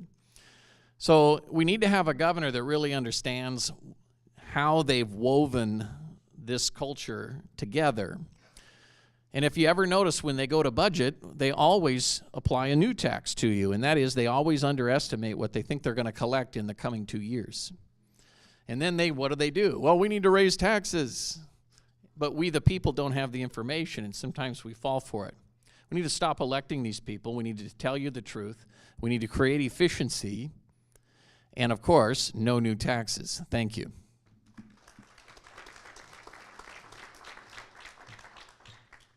So, as somebody who owns 3 businesses in this state, I can tell you it's not friendly. The government isn't everything. It is a nightmare to work with anything that you have to work with them on. There's no customer service level, so it's impossible to work with them on it. We have to get the government out of our businesses if we want to change that. But so I don't rehash everything everybody else said, because I think we agree a lot on this stuff. Let's talk a little bit about why Intel decided on moving to Ohio with their new facility. Okay, so big business in Oregon decides to leave or not open a new facility here and instead open it in Ohio. Their new plant is going to be about 15 minutes from my office in Ohio. So I have a little bit of inside knowledge on why they decided to go there. They decided to go there because they have highly educated workforce, low-cost labor, low-cost land, low-cost construction, low-cost permits, and a lot less regulation. That's why we lost that. Yes, it would be hard to put that much land together, but do you know what the wage that they pay out there for their people are? It's about half what it would cost here per person that they would employ. Half. And that's just the wages on labor. It doesn't get into everything else. The land would be probably a tenth of what it is here. I have employees out there that still buy houses for $130,000. The cost of living is significantly lower, and that's why companies won't move here. We won't win any big companies until we fix what's happening here. You know, we don't have a high-quality workforce anymore. They're not highly educated. Look at the standards in our schools. There aren't any. Why would you want to hire anybody that went to high school in Oregon? It's a good question.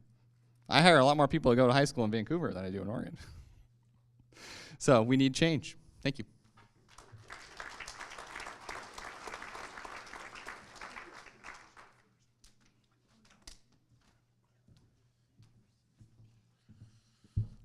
The first thing I'm going to say is no new taxes.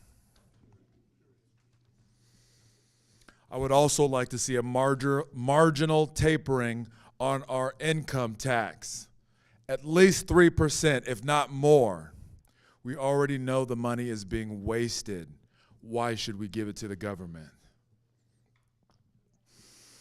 I spoke to a well-respected man in Eastern Oregon today. His concept was one of brilliance. We want to be able to incentivize businesses in Oregon.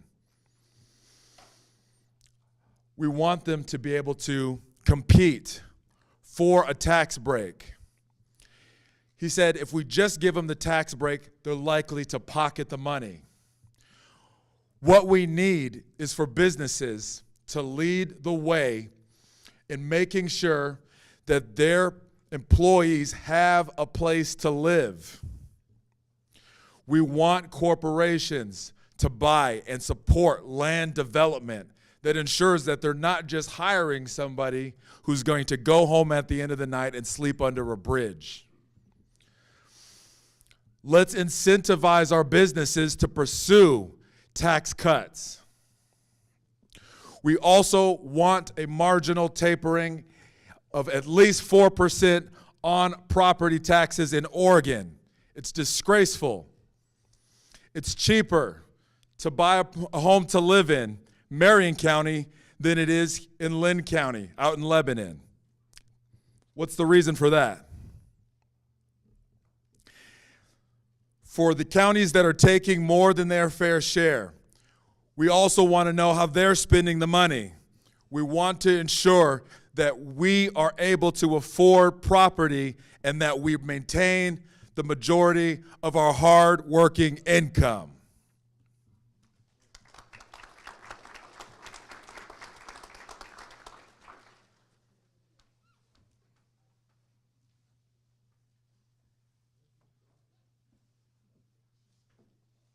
I was going to say, I was pretty okay, I wasn't quite sure if we were done with that one. I lost my place in the list. Okay, that's what I thought, but I was a little, you know, after a little while, you kind of lose track a little bit. All right, so with that out of the way, so The next question is, please list 3 specific actions you will undertake to address Oregon's forest crisis.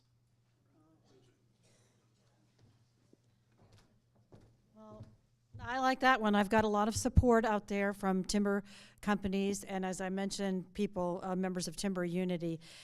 3 specific actions. Well, number 1, I've sadly had the opportunity to drive all over the state and see the devastation of the fires. If you haven't seen it, it's almost worth driving and looking to know what has happened to our state. It is a very sad thing. So the first thing we need to do is have much stronger post-burn management. We have to have a plan that goes in and gets those trees out, and it has to be done cooperatively, not just with, because if you see private lands, they're already all cleaned out, all replanted, all done. So it's not just the state lands. We have to work with our federal partners. Hopefully we're going to have 4 seats in Congress this time, and so that we can do this work also on federal land. I was asking recently about the, when you go through the Santiam Pass and see hoodoo, I said, how long has that been? And somebody that was involved in timber said, I think about 6 to 8 years, and I looked it up. That was 15 years ago. 15 years, and you know what it looks like. It still looks like it happened yesterday. Nothing's been done. So that's one, post-burn management. The second one is we have to go back to being, getting our forest roads opened in the communities. And of course, start cutting more. As I say, my answer to that really is, and I said this at the Timber Unity debate, bring on the chainsaws. That's what we need to do. We need to start cutting. We pumped 30 million tons of carbon dioxide into the air in a single year. And the environmentalists think they're doing their work here in Oregon. We've been polluting here in Oregon worse than anyone if they're actually concerned about climate change. So those things, the roads opened up, bring on the chainsaws, and we have to have better post-burn management.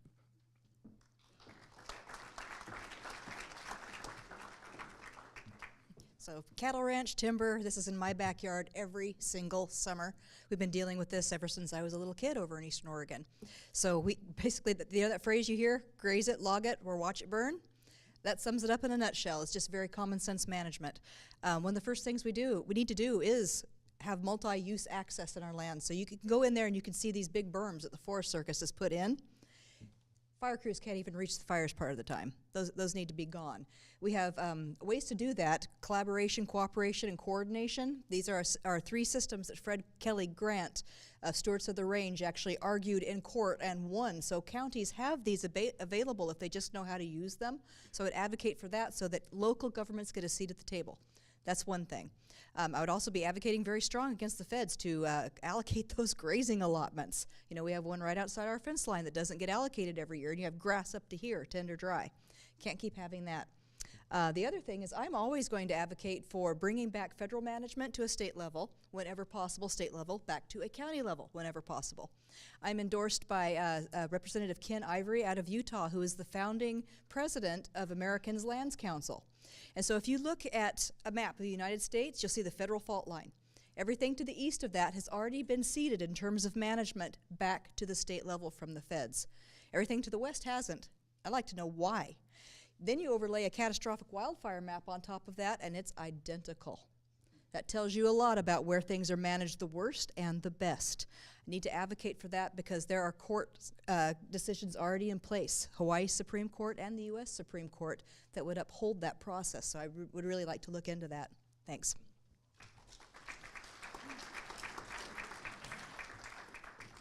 All right. When it comes to forest management and managing our forests, I think there's one common denominator of why we're in this mess. It's the reason why Linn County sued. It's called the government. Anytime the government takes over a resource, you get less access, less value, and less of it. And when the environmentalists shut down logging back with the spotted owl, do you remember that? Being the superintendent in Alsea, that affected that community. It decimated that community. And here we are 30 years later. Is the spotted owl doing any better? Anybody? Well, this is why. It's a lie. The government is lying to you. They're saying what they're doing is they're preventing access to we the people to our resources. The federal government is one of the biggest culprits. See, because the federal government's supposed to manage those lands as well for us here in Oregon, but they don't. So we can take the lands back. So as governor, the first thing you have to do is elect a leader. I'm going to give the federal government 90 days to begin managing federal forests the way we here in Oregon, using good science, dictate. Safety corridors around communities, increase biomass industry and forest product options. There's a lot we can do with trees of all ages. We can even burn wood and make power. Anybody ever heard of that? I know this is crazy talk, you're right. All right? There's a lot we can do. And we need to do that. But you need to elect a leader who's going to force the conflict with the feds. And it will work, because I'm all about access to we the people to our resources for loggers, ranchers, farmers, miners, hunters, fishermen. Good management is what we need, and it isn't going to come from progressives, so go Republicans. Thank you.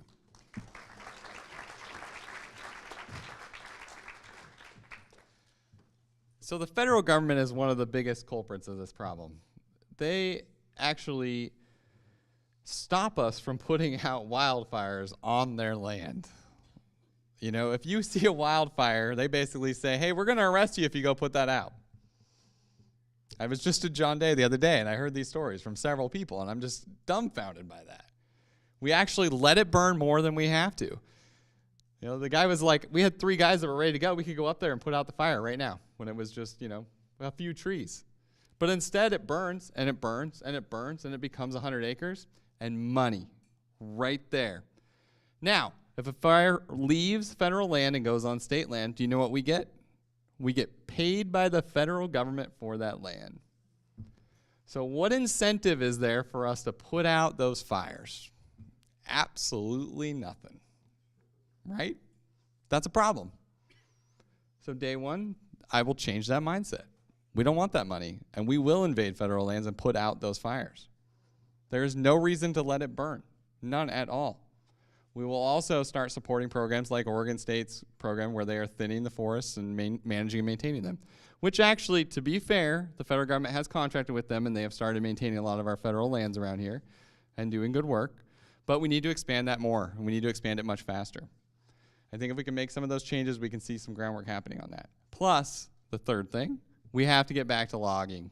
There's no reason not to responsibly log. These are communities, there are communities in need in this state that need those trees and that money.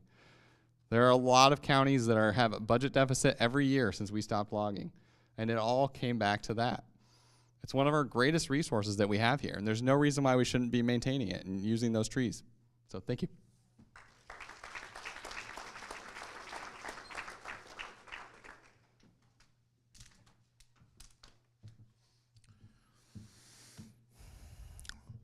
So as governor, I want to see a revitalization of the timber industry.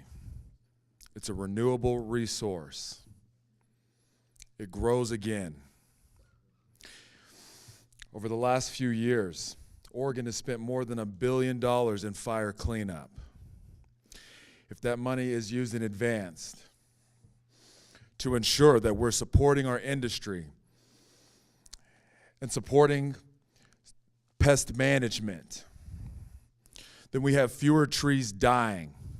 We have more trees that are used to employ people.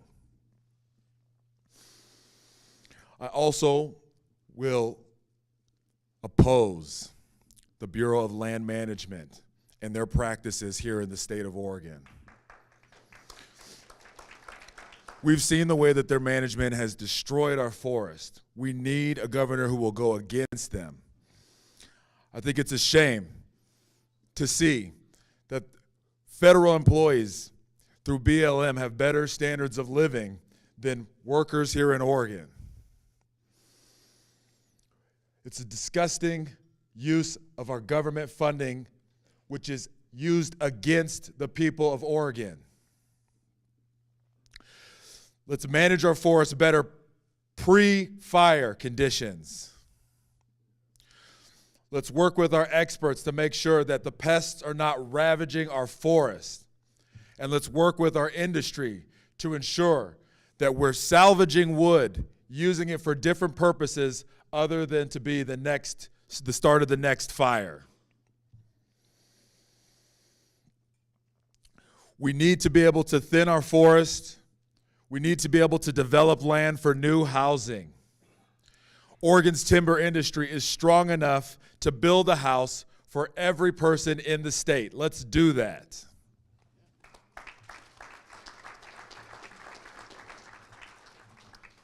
As I mentioned earlier, I grew up in the Olympic Peninsula in a little town called Montesano near Aberdeen. And it was a very wealthy, thriving, vibrant community with logging mills everywhere and plywood mills and shake mills for making cedar shakes. And then the whole spotted owl thing happened, and it basically wiped out and destroyed and turned my hometown area into really looked like Detroit in a way, just very poor, and people left. And I saw what it did, and I kept wondering, why would people take something like the Endangered Species Act and use it to destroy communities? And the reason is that two worldviews are colliding. And one of those worldviews believes that logging is evil and that you should never log.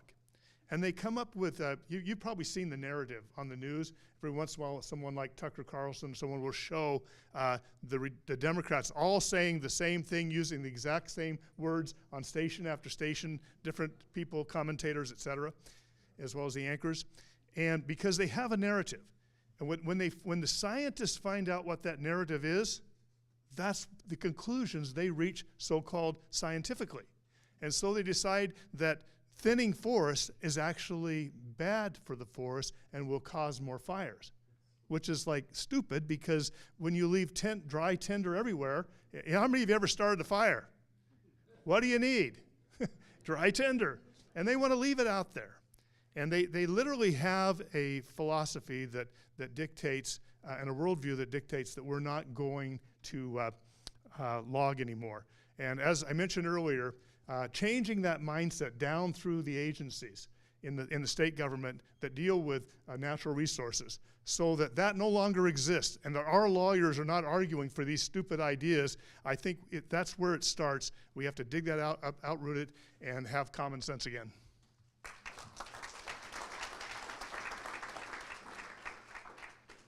Just double checking my list here. We're going to go with Carrie next. All right. I got it this time. So next question is illegal immigration at the southern border and Oregon's status as a sanctuary state are on the minds of Republican voters. What are your positions on these issues, and how would you address illegal immigration as it relates to Oregon?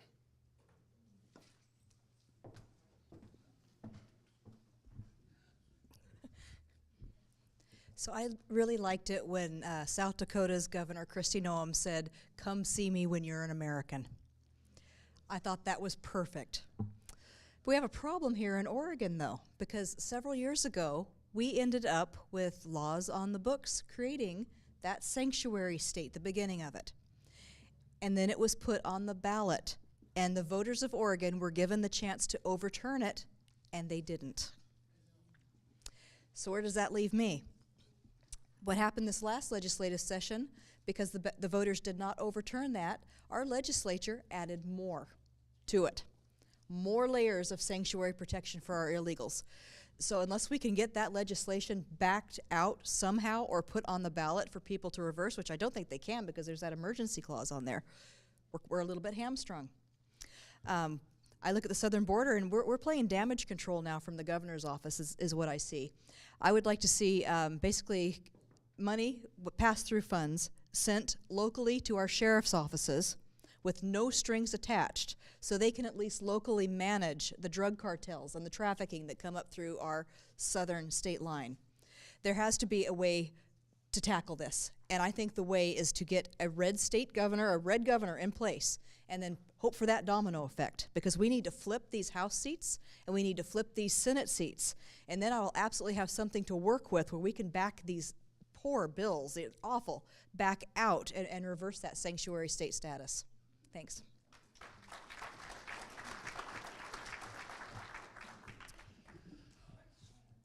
Well, I don't like to equivocate.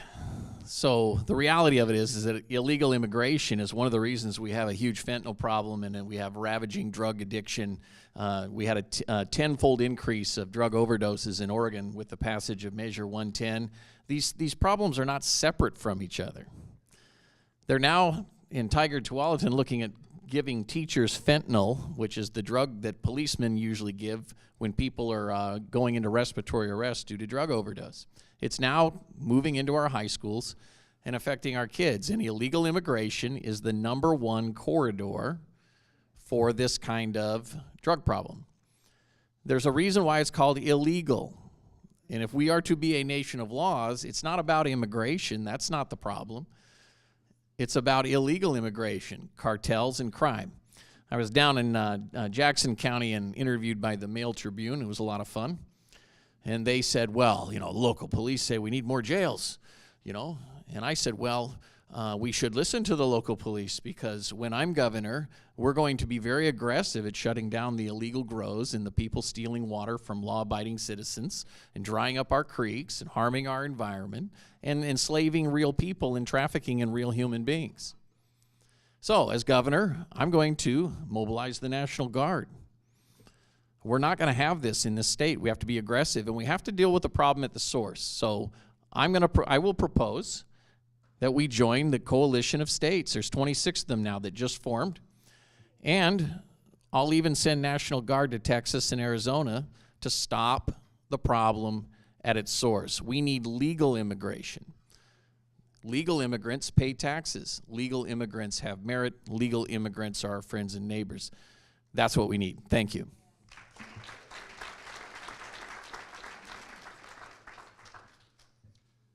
So if you haven't figured it out yet, I'm kind of a realist, and I kind of just tell you exactly what the truth is here. So the reality is, Carrie's absolutely right. These laws were voted on by the people of Oregon. We became a sanctuary state from the voters. So it's very hard to go against the voters' will.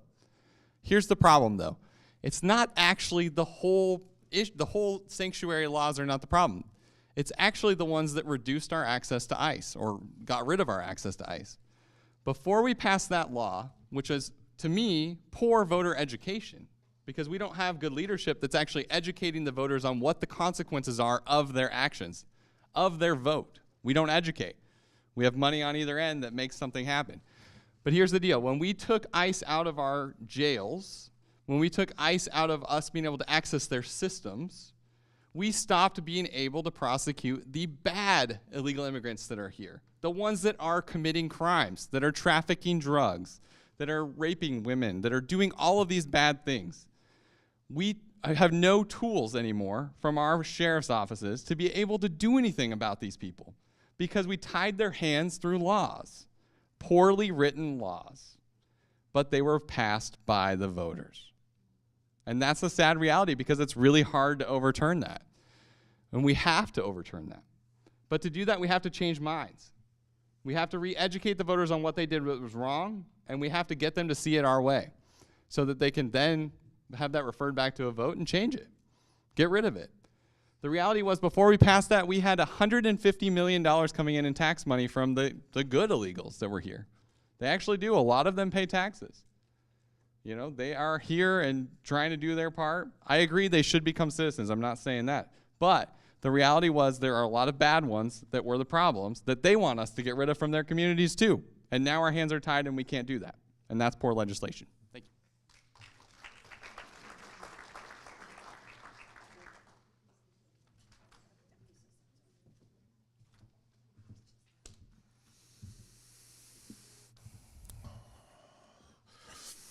So in addressing illegal immigration, as a state, we also need more pathways to citizenship.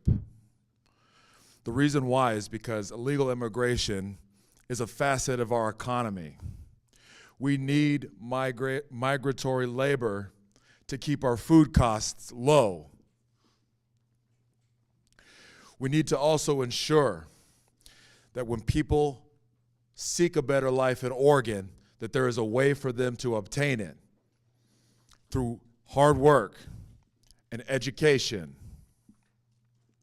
We want to ensure that people who disrupt our societies, that they are removed from our societies. And people who come here for a better life, that is an option for them through the way that they work, not the way that we subsidize their lifestyles. We're in this together. I'm the only candidate who made a message for Spanish people. I will reach across to work with people of all types because that is what it will take to win the state. If we aren't working to create new pathways to citizenship for individuals, then the problem will remain the same. We want people to become taxpayers here in Oregon. We want to be able to ensure that crimes that are being committed, particularly in Jackson counties, where we're seeing human trafficking and theft of water, we want it to stop. I will ensure that our police force has the resources to address these issues while also ensuring that hardworking migrants have an ability to develop a life for themselves in Oregon through a citizenship pathway.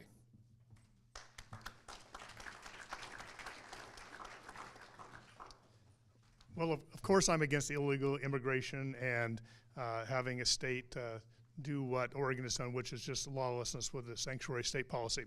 But I'd like to use my time to explain to you why maybe some of the conclusions my fellow candidates have put forth may not be right. I'm going to ask you a question. How would you vote on a measure that says prohibits tax increases without voter approval? Okay, think about that. How would you vote on a measure that bars tax increases without voter approval? You think, well, that's the same thing.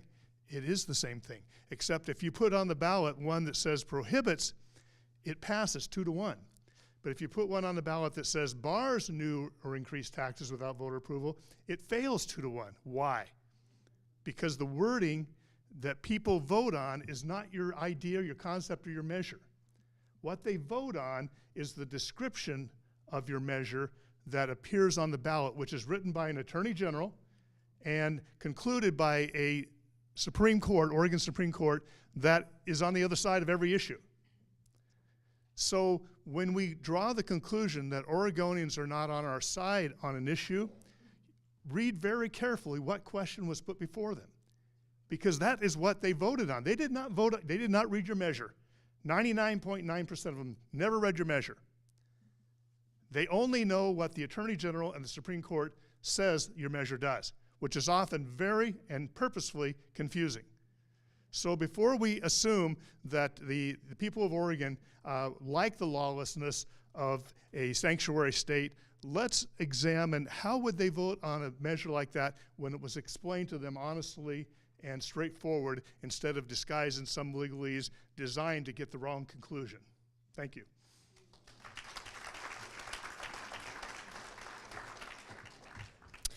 So to try to directly answer the question, Carrie's right about the sanctuary state. We voted on it by ballot measure and it passed. So as governor, there's not anything immediately that can be done about that.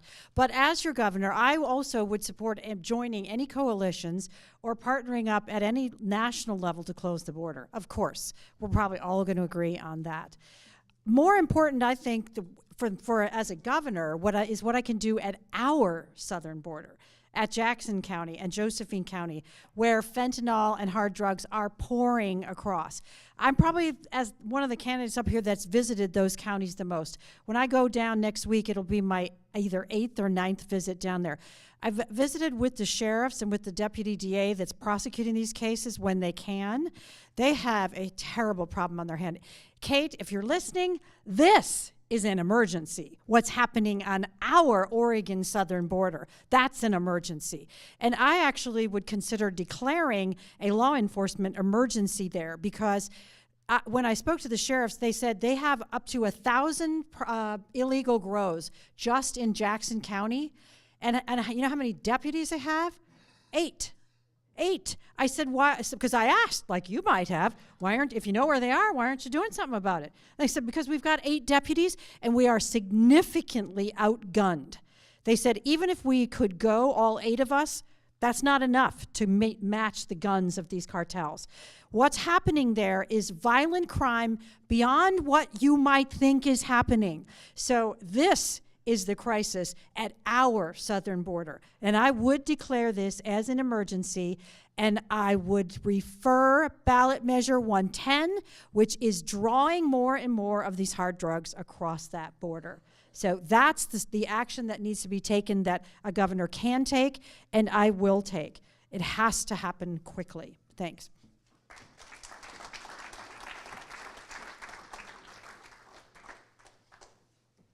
All right, so just as an FYI, we are coming up on 8 o'clock. We have 3 questions remaining. Well, we have 2 questions and then closing statements, I should say. So just keep that in mind. Did I miss something?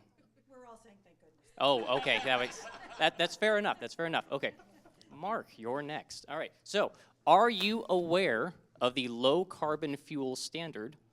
Are you willing to remove it to serve working families and commercial activities up to 50 cents off each gallon of fuel?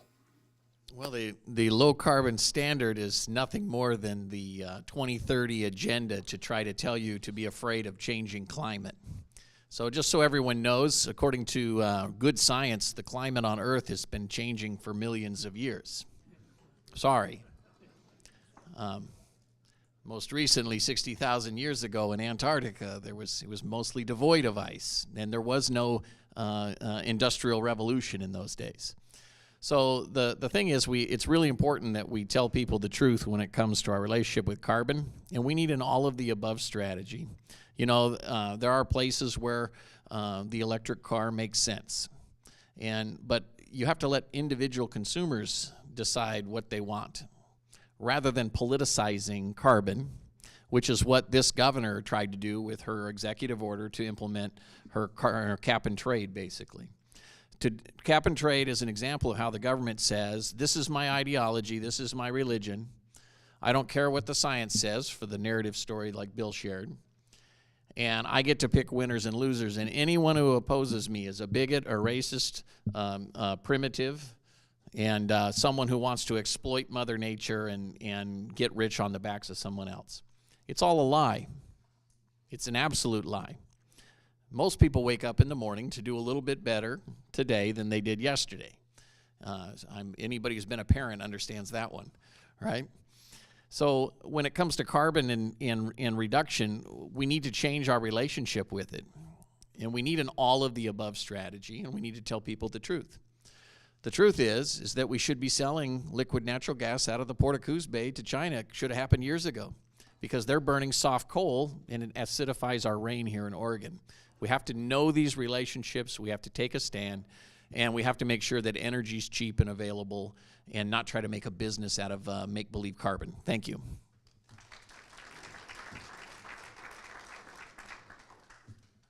So when we talk about our energy use and carbon and cap and trade and all of this, you know, the reality is that when we as a state go and plan things, right now, we're looking at planning things for like tomorrow.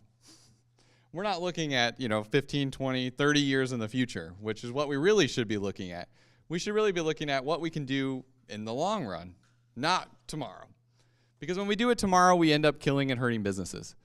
And that's not okay. That's people's livelihoods that we take away from them. It's not okay for us to take away their livelihoods. But we can be good humans and be good for our environment. But we can do it in a rational, common sense approach that lasts over a long period of time with a long-term plan that leverages really good technology that's out there to generate new forms of energy. But that technology needs to be up to the standards of what it actually is worth it, not heavily subsidized by the government.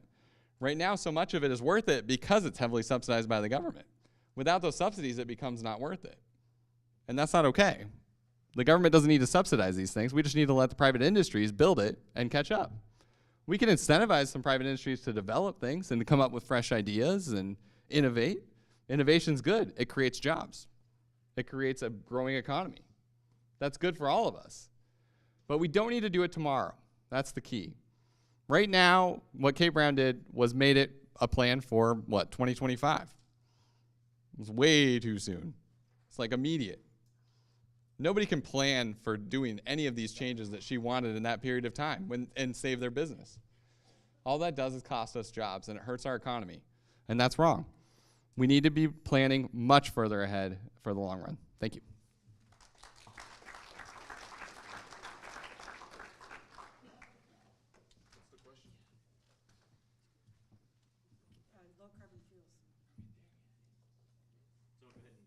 I'll go ahead and repeat the question. Are you aware of the low carbon fuel standard? Are you willing to remove it to save working families and commercial activities up to 50 cents off each gallon of fuel? Yes. Yes.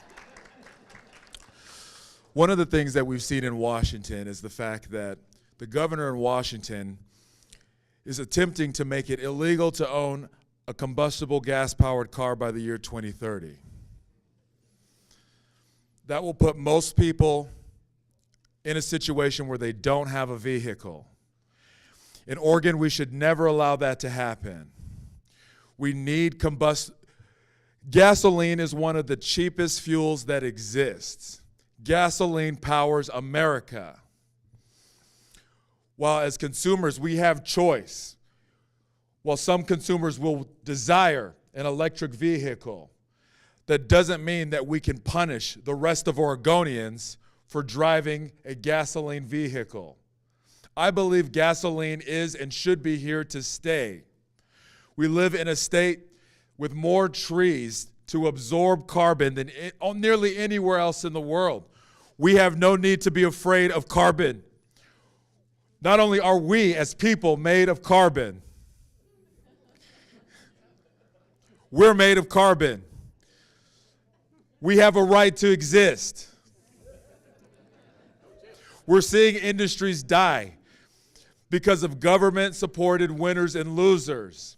We're seeing the government subsidize entire new markets of energy products that will eventually leave many people without transportation. The next governor needs to be friendly to energy. We need a diversity of energy. And not only do we need a diversity of energy, we're going to need a governor who will stand up for good old-fashioned American gasoline-powered cars.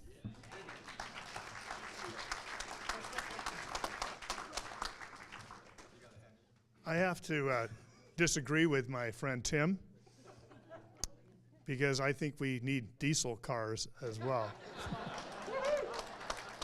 My Duramax diesel gets 26.5 average miles per gallon, all right? And a lot better than my gas ones do. The answer to the question is yes, but I want to address something I think bigger than this. We have too much trust in government when we think that if we all pull together, we can control the climate of the planet. I mean, arrogance is one thing, but I think we go beyond that. And I'm not anti-science if they really prove things to me, but like I said before, there's a narrative. And once that narrative is established and the big research companies find out who gets the billions of dollars, those that agree that man's activities is causing global warming, those are the guys who get the money. Guess what all the studies conclude? That man is causing global warming. But I personally think that it is a bit arrogant to conclude that we have the ability through the power of government to change the climate of our planet. The climate of our planet has been changing for a long time, as has been said. And they do find things up at the North Pole that show that it once was tropical. And as someone else said, before the industrial combustion engine and the industrial age, because I look at it this way, and forgive me for my simplicity. How is your home heated? By your furnace, by your wood stove, etc.? How is our planet heated? By the sun. And the sun changes. and they have sunstorms. And the effect of that cyclically is that it will affect the climate of our planet. And we don't even consider the reality that somebody's turning up the thermostat or turning it down, and it's not us.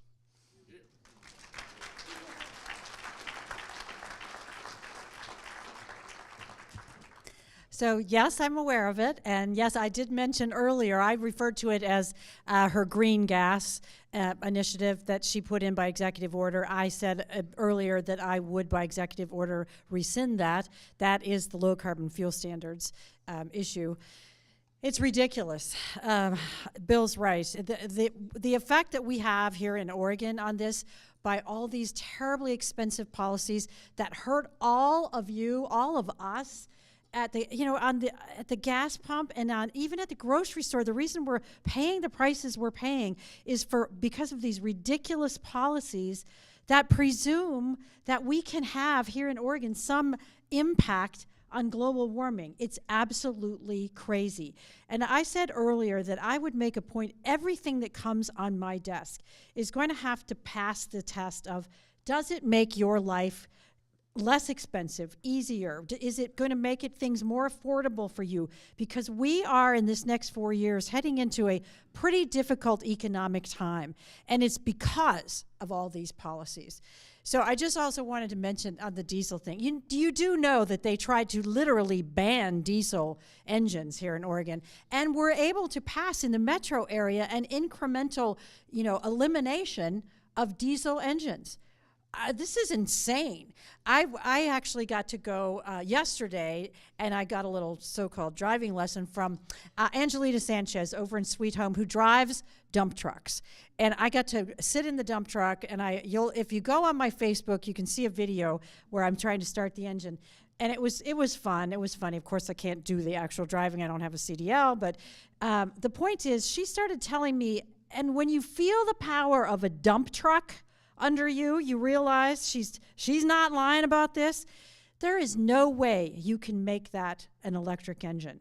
It wouldn't get halfway up a hill before it would be out of the battery. And as she pointed out, there are no batteries up on those mountain roads. No, there's no recharging stations. So this is insane policy that has to be hard stopped. That is why I'm running for governor.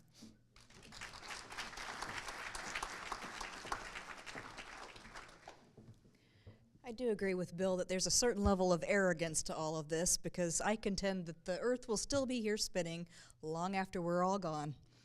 So if you even buy into the climate change narrative, which I do not, and even using their own numbers, the way Oregon affects everything globally in terms of carbon emissions, it's so minuscule it doesn't even matter.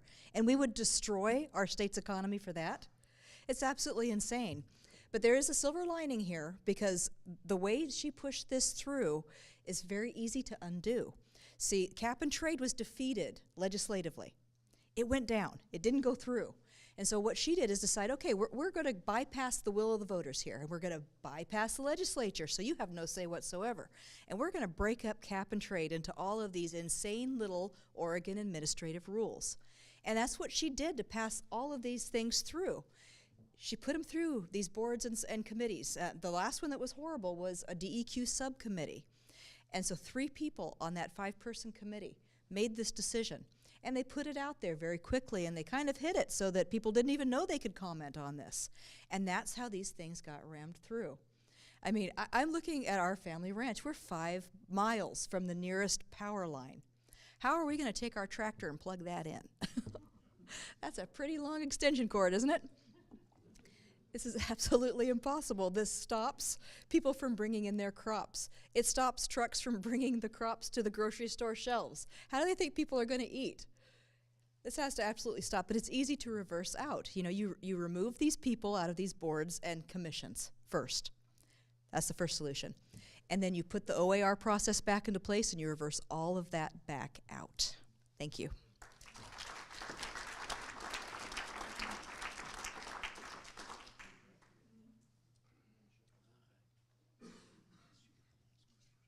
All right, so coming up on Nick next. So this is, so coming into our last couple of questions, one of the most commonly asked questions at the end of at the end of the campaign trail is, in the end, there can only be one moving forward. If you lose in the primary, will you help the candidate that wins it? Will you share funds, time, to help those get elected? Why do I get the loaded one first? Man. You know, this is a really tricky question for me, and it does come up a lot, obviously. It's something that's top of mind for people. And to me, I got into this because I didn't feel represented by the people who were running in general.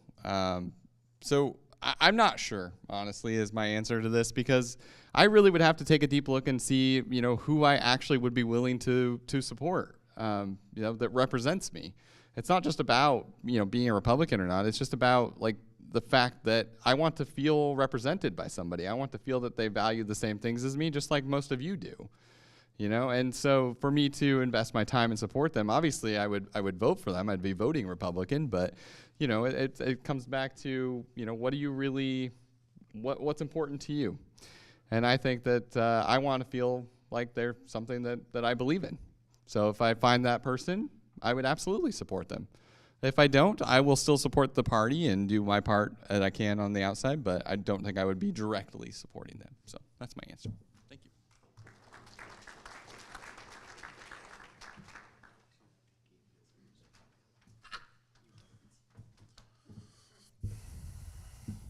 So one of the things that I tell people, as a candidate who got into this race on February 22nd, 2022, that's 2/22/22, this race to me is not about May. So I will be continuing to November. With that being said, that means I will not have any support to offer anyone else. I got into this race in part because of children like my 3 daughters, and also a young 17-year-old boy who was killed in an elementary school parking lot. I walked up on him and I saw the fear in his eyes, the fear that he knew he was going to die.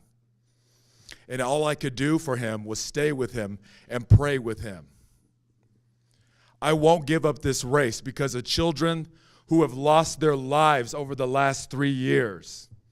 I am committed to finishing this race for Oregonians and for children and for people who have lost their lives. There's too much at stake for me to give up. Therefore, I will be fighting through and until the general election.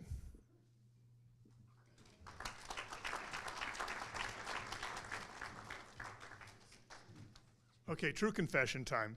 In 2016, I really struggled to support Donald Trump when he got the nomination. I wasn't going to vote for Hillary Clinton, obviously, but I struggled because I wasn't sure he had any idea what he was doing.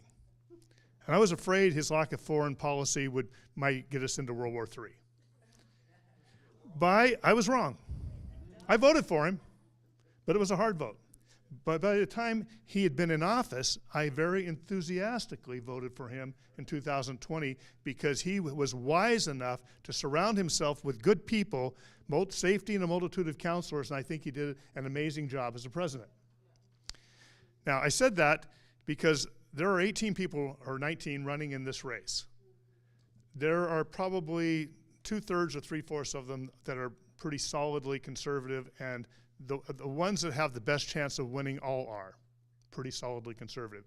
And I would enthusiastically, if I were to by some weird freak of nature lose this primary, I would enthusiastically support them, speak for them, and donate money to them. And even the worst of them, and that's, I'm not saying they're bad, but even the worst of us would be about 100 times better than a Tina Kotek, right? So I'm very excited. As I told you in the beginning, I honestly believe that the far left Democrat that comes out of that primary is going to come in third this fall, with a Republican in first and an independent or non-affiliated coming in second, and then way down on the bottom, having shown that they are not capable of governing at all, will be that lowly Democrat, and they will be put where they belong.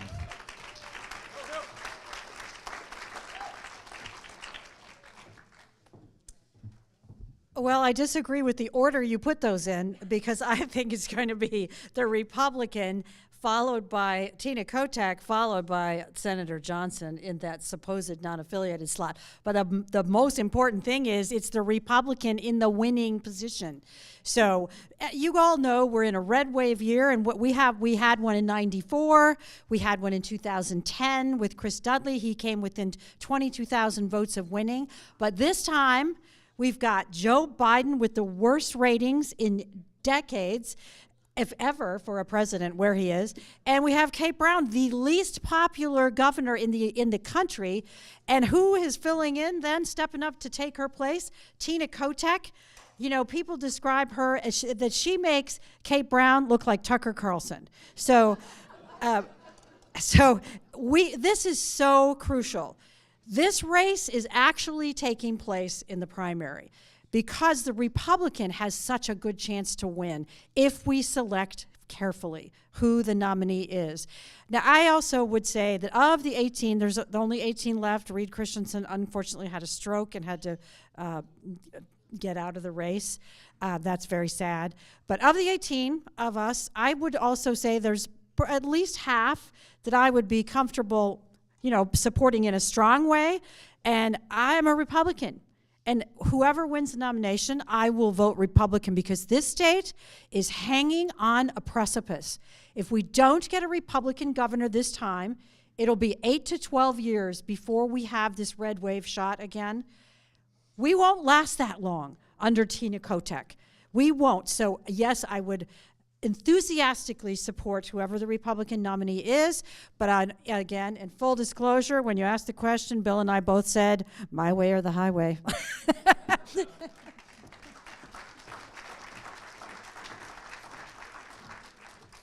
Well, I'm sure not going to be supporting Tina Kotek, Tobias Reed, or Betsy Johnson, that's for sure. But I'm kind of like Bridget with this, because in the back of my mind, I've formulated a list of people that I could support very strongly. I think are good, solid conservatives. But I'm not perhaps as tribalistic as people would like me to be in this answer, because for me, it's God, country, family. And if I come up against a candidate that I believe violates my own personal morals and my connection with God, I can't support that. So I'm very much hoping that the people I have in my mind, if I can't make it through, absolutely do. Because, we need a solid, conservative, Republican grassroots candidate to get in here. Otherwise, we're looking at 8, 12, 16 years of Democrat rule. We can't afford it. Oh, and in terms of money, there's not going to be any left.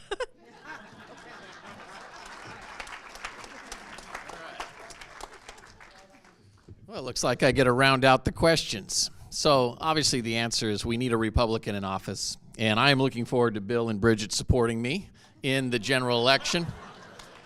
I appreciate that, you guys. And again, if by some freak of nature I was not to win, the answer is you can't be petty. This is what divides our party. You can't get up and say that conservative is this or that, because any conservative is better than Betsy Johnson or Tina Kotek, or even worse, I call him too biased Reed. Okay? These people are not going to move the dial. Only a Republican will. Now, the other piece too is, remember, every candidate up here has had a chance to hear and listen to every other candidate. And I don't know if you guys know, but all of us are going to walk out here with a more detailed understanding of the issues and where everybody is. And that's what makes us strong, is having these forums and having the kerfuffles and the things that we do, because we are a party that allows for that. You don't see that in the Democrat Party, okay? You don't. Nobody breaks the rules. It's all about compliance to the narrative. So here's the issue, is I am strong enough in the event I'm not victorious to support whoever wins, even if I don't care for them, because my children live here in Oregon and I want them to be free. So thank you.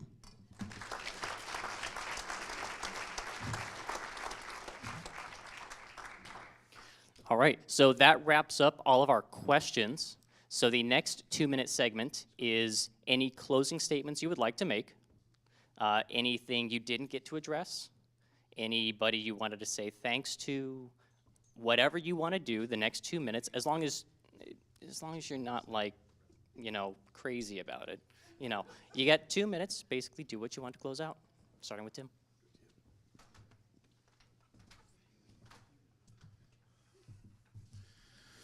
So after working 40 hours this week, I leave the office and I start my campaign for governor. Like many of you, I have a job in here, and that matters to me. Like many of you, I have family, and that matters to me.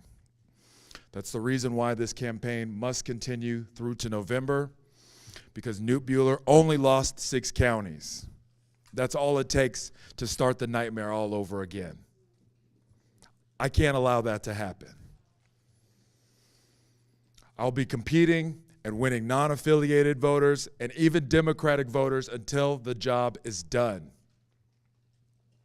I'm asking for your support because unlike some candidates, a lot of the travel that I do, it comes out of my own pocket.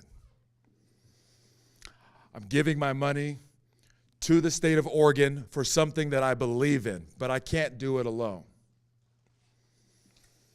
I'm asking you also to visit my website, OR4, and my last name, McLeod, MCCLOUD.com. Oregon is in trouble. The Republican Party is in trouble. We won't be able to win this alone. But as I look at the candidacies, I see a list of candidates who don't have a chance, and that draws me into this race. I've done a lot here in Linn County. I love Linn County.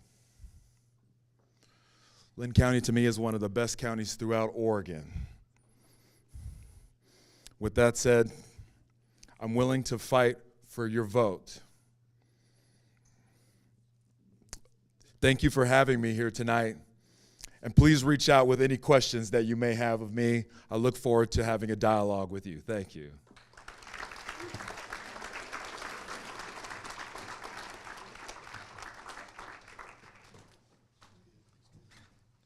After working 70 hours this week, sorry, he left himself open to that. Part of me, a real part of me, hates this because it is like against my nature to. I'm a competitive guy, but it's against my nature to toot my own horn and say, hey, I'm better because of this or that. Let me just, if I can maintain some humility in saying this. When I went to Bible college, after I graduated, I taught Old Testament history. And 3 people come to my mind frequently, and that's Moses, Joseph, and David. And there are others, but these 3, they have an example in their life that speaks to me. 40 years on the backside of the desert for Moses, while his character is being developed so that he can take on the most powerful nation, most powerful man in the civilized world. David, 25 years running from the law, running from Saul, or hiding in caves, and writing psalms about how tortured he was in his spirit with the things he was going through. All preparing him for the time when he could actually have the level of influence God had for him and not be destroyed by it. Because pride does destroy. And Joseph, if you know, he was actually sent to prison for something he didn't do, accused of trying to rape somebody's wife. And during that time, though, he came out of there as a man with strength and humility built into him so that when he came to a place of influence, he could do it, he could do the job, and not be destroyed by it. And I have gone through, I'm not David, I'm not Moses, and I'm not Joseph, but I've gone through experiences that have taught me and built into my character the things, prepare me for the battle that we have ahead of us. Thank you.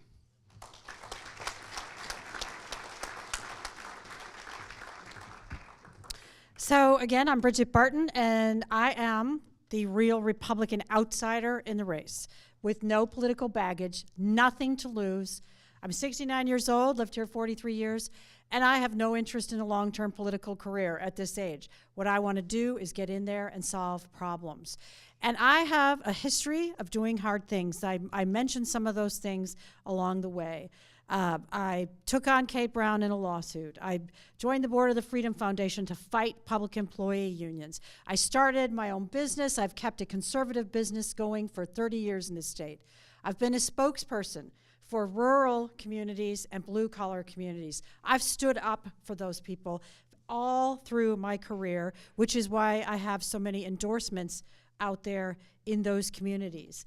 I'm so pleased about the endorsements I'm getting, but you know, you have to decide two things. You have to decide who of these candidates has that strength to stand up and fight back, and to do that not just in the campaign, but in their 4 years in office. It's gonna be a tough 4 years.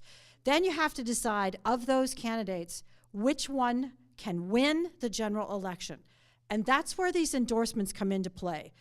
The fact that I'm endorsed by Oregon Right to Life, by Timber Unity members, by sheriffs, by small businesses across the state, and again today I'm so proud to say endorsed by Lars Larson, that tells you a lot about what those people think my ability level is to stand strong for you, and it tells you what they think about my ability to win the general election.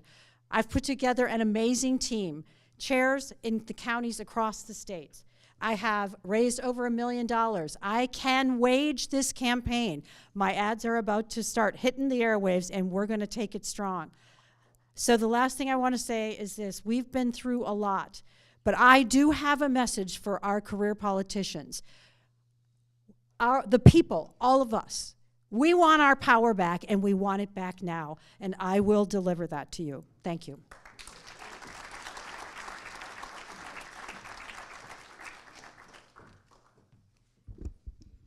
I decided the other day to do a little opposition research because I looked on social media and I saw some people say, oh gosh, Betsy Johnson, she'll just mop the floor with all those Republicans, right? So I started watching. No, absolutely not. I'm looking at the debate skills and I'm looking at the legislative track record. Definitely defeatable. Then I'm looking at Tina Kotek and Tobias Reed or whoever else might make it through on the Democrat side. These are poor candidates. We don't have a Democrat juggernaut coming through here. We can beat these people. This is absolutely, with that splitter effect, our election to lose. But the power is with all of you because you have to choose wisely. And what we've seen before with our candidates is if we have a moderate go through, rural Oregon does not join urban Oregon in the vote. They sit on their ballots, 75,000 of them. They'll do it again. I'm not tone deaf to any rural part of the state. I know exactly what they're saying and what they're thinking. We have to make sure and get a solid conservative through. This is going to be absolutely critical. Anyone who reeks of corruption, lobbyists bought and paid for, rural Oregon will sit on their ballots before, even if it's a Republican, will sit on their ballots before they vote for that person. And I'm here to tell you now, you have to be wise with those votes and vet your candidates because this is critical. If Republicans stick together behind good, solid, grassroots candidates, we will take this. And not only will we take it for this election, but we will take it in 2 years when Donald Trump runs. We will have this. So I'm asking you to research all of us and go on my website. Go to the endorsement section and go down through and just start scrolling and seeing who's all behind my campaign. You know, it's pretty wonderful at this point in time. Go through my issues section. See what I believe about all of the key issues that affect our state. We need to have a candidate that can bring rural and urban conservatives together, East and West, South and North Oregon together. It's absolutely critical to win this election. Thank you very much for having me.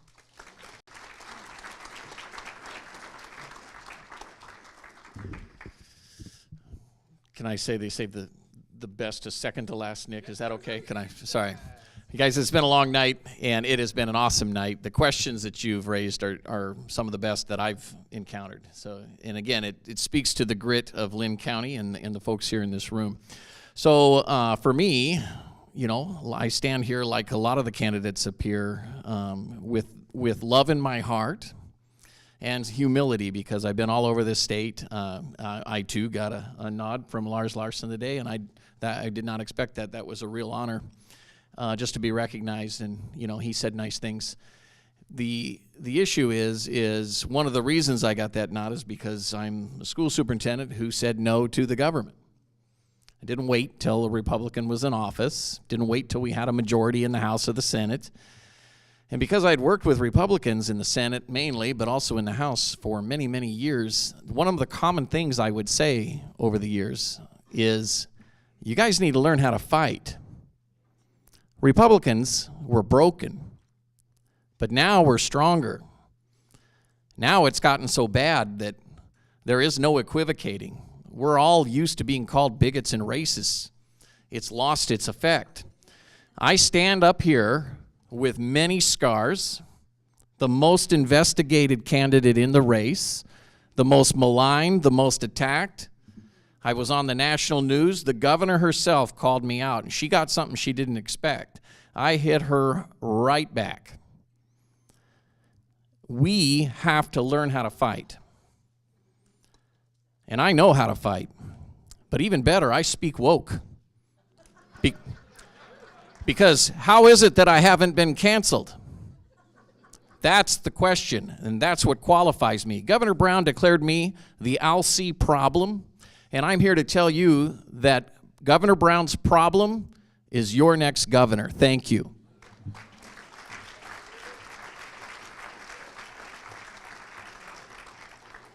It's funny, at all these, Mark usually goes last, so he gets to say I think they save the best for last, That's what he's commenting on. This is a very interesting election. It's the first time in a long time that I believe that we really do have a chance, which is great for all of us. It gets us all excited, which is the fantastic thing. But it is about picking the right person that can bring those different ideas together and win over the large population in Portland and the large population of independent, unaffiliated voters. The reality of this state is that we are a minority. Whether they want to talk about voter turnout or whatnot, voter turnout hasn't changed. The same people vote, the same people don't vote. It doesn't change. The reality is we have 26% of the vote as Republicans. There's 37% of independents and unaffiliates. We have to pull them in. We have to pull Portland together and move some of those people onto our side. That's how Vicatillo won, our last Republican governor. He came from Portland. And to me, that is a big key. People like voting for people who come from where they're from. So I believe that I am one of the most electable candidates because I come from Portland. You like that? Yeah. I get to pull in those other people from the other side. But here's more than that. I'm one of the few that's actually willing to listen to them, because that's how you get them to vote your way. You can't just dictate to them. You can't do the same thing that Kate Brown has done to us forever, because that won't work. They'll shut down just like we have. We have to be the bigger person. We have to be the bigger person, and we have to change minds. And I think that takes the right type of person to do that, to pull those people in. There's a reason why I have Democrats, unaffiliates that come out to my events in droves. They re-register as Republicans so they can vote for me. They all say they don't want to stay Republicans, to be fair, but they do want to vote for me. And that's important. So we need to try something different and think outside the box. We need youth. VoteHess.com. I'll be here for a little while if you have any questions. Thank you.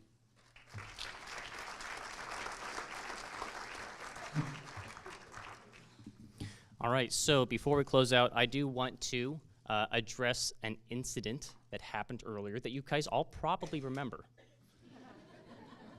So, for the benefit of those in the audience and the audience watching online, thank you for joining us tonight so we could hear these candidates in their own words answer questions you submitted in a candid and transparent way.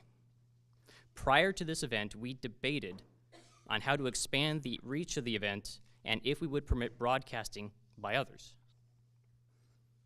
To ensure transparency and full access, we decided to invest in a professional live stream available on Facebook Live and YouTube. all the candidates, including the individual who was earlier ejected, was informed of the rules that no video recording devices would be permitted to be used during our event. Everyone had equal access to the live feed, and there was no need for personal recording devices to be disrupting this event. Even the person ejected will get to enjoy the spectacle that was created by the disruption. The individual also informed us prior to the event that they planned to attend the event and planned to violate our rules. They even notified law enforcement of her intent, so law enforcement and our security were aware a disruption was planned. Tonight, the video was not edited, cut, or altered for content, except for the camera angles and the brief interruption of the video feed while we tended to the disruptive guest. The full video will be available online for viewing indefinitely. Okay, it's YouTube and Rumble. So as long as those things exist, the video will be available for all of you to view and everybody else to view. So I thank everyone in this room and hope everyone viewing online agree Congress and our government must remain limited, but personal freedom, including privacy, and the right to control our own lives must be preserved. Thank you for joining us and helping preserve our liberty tonight.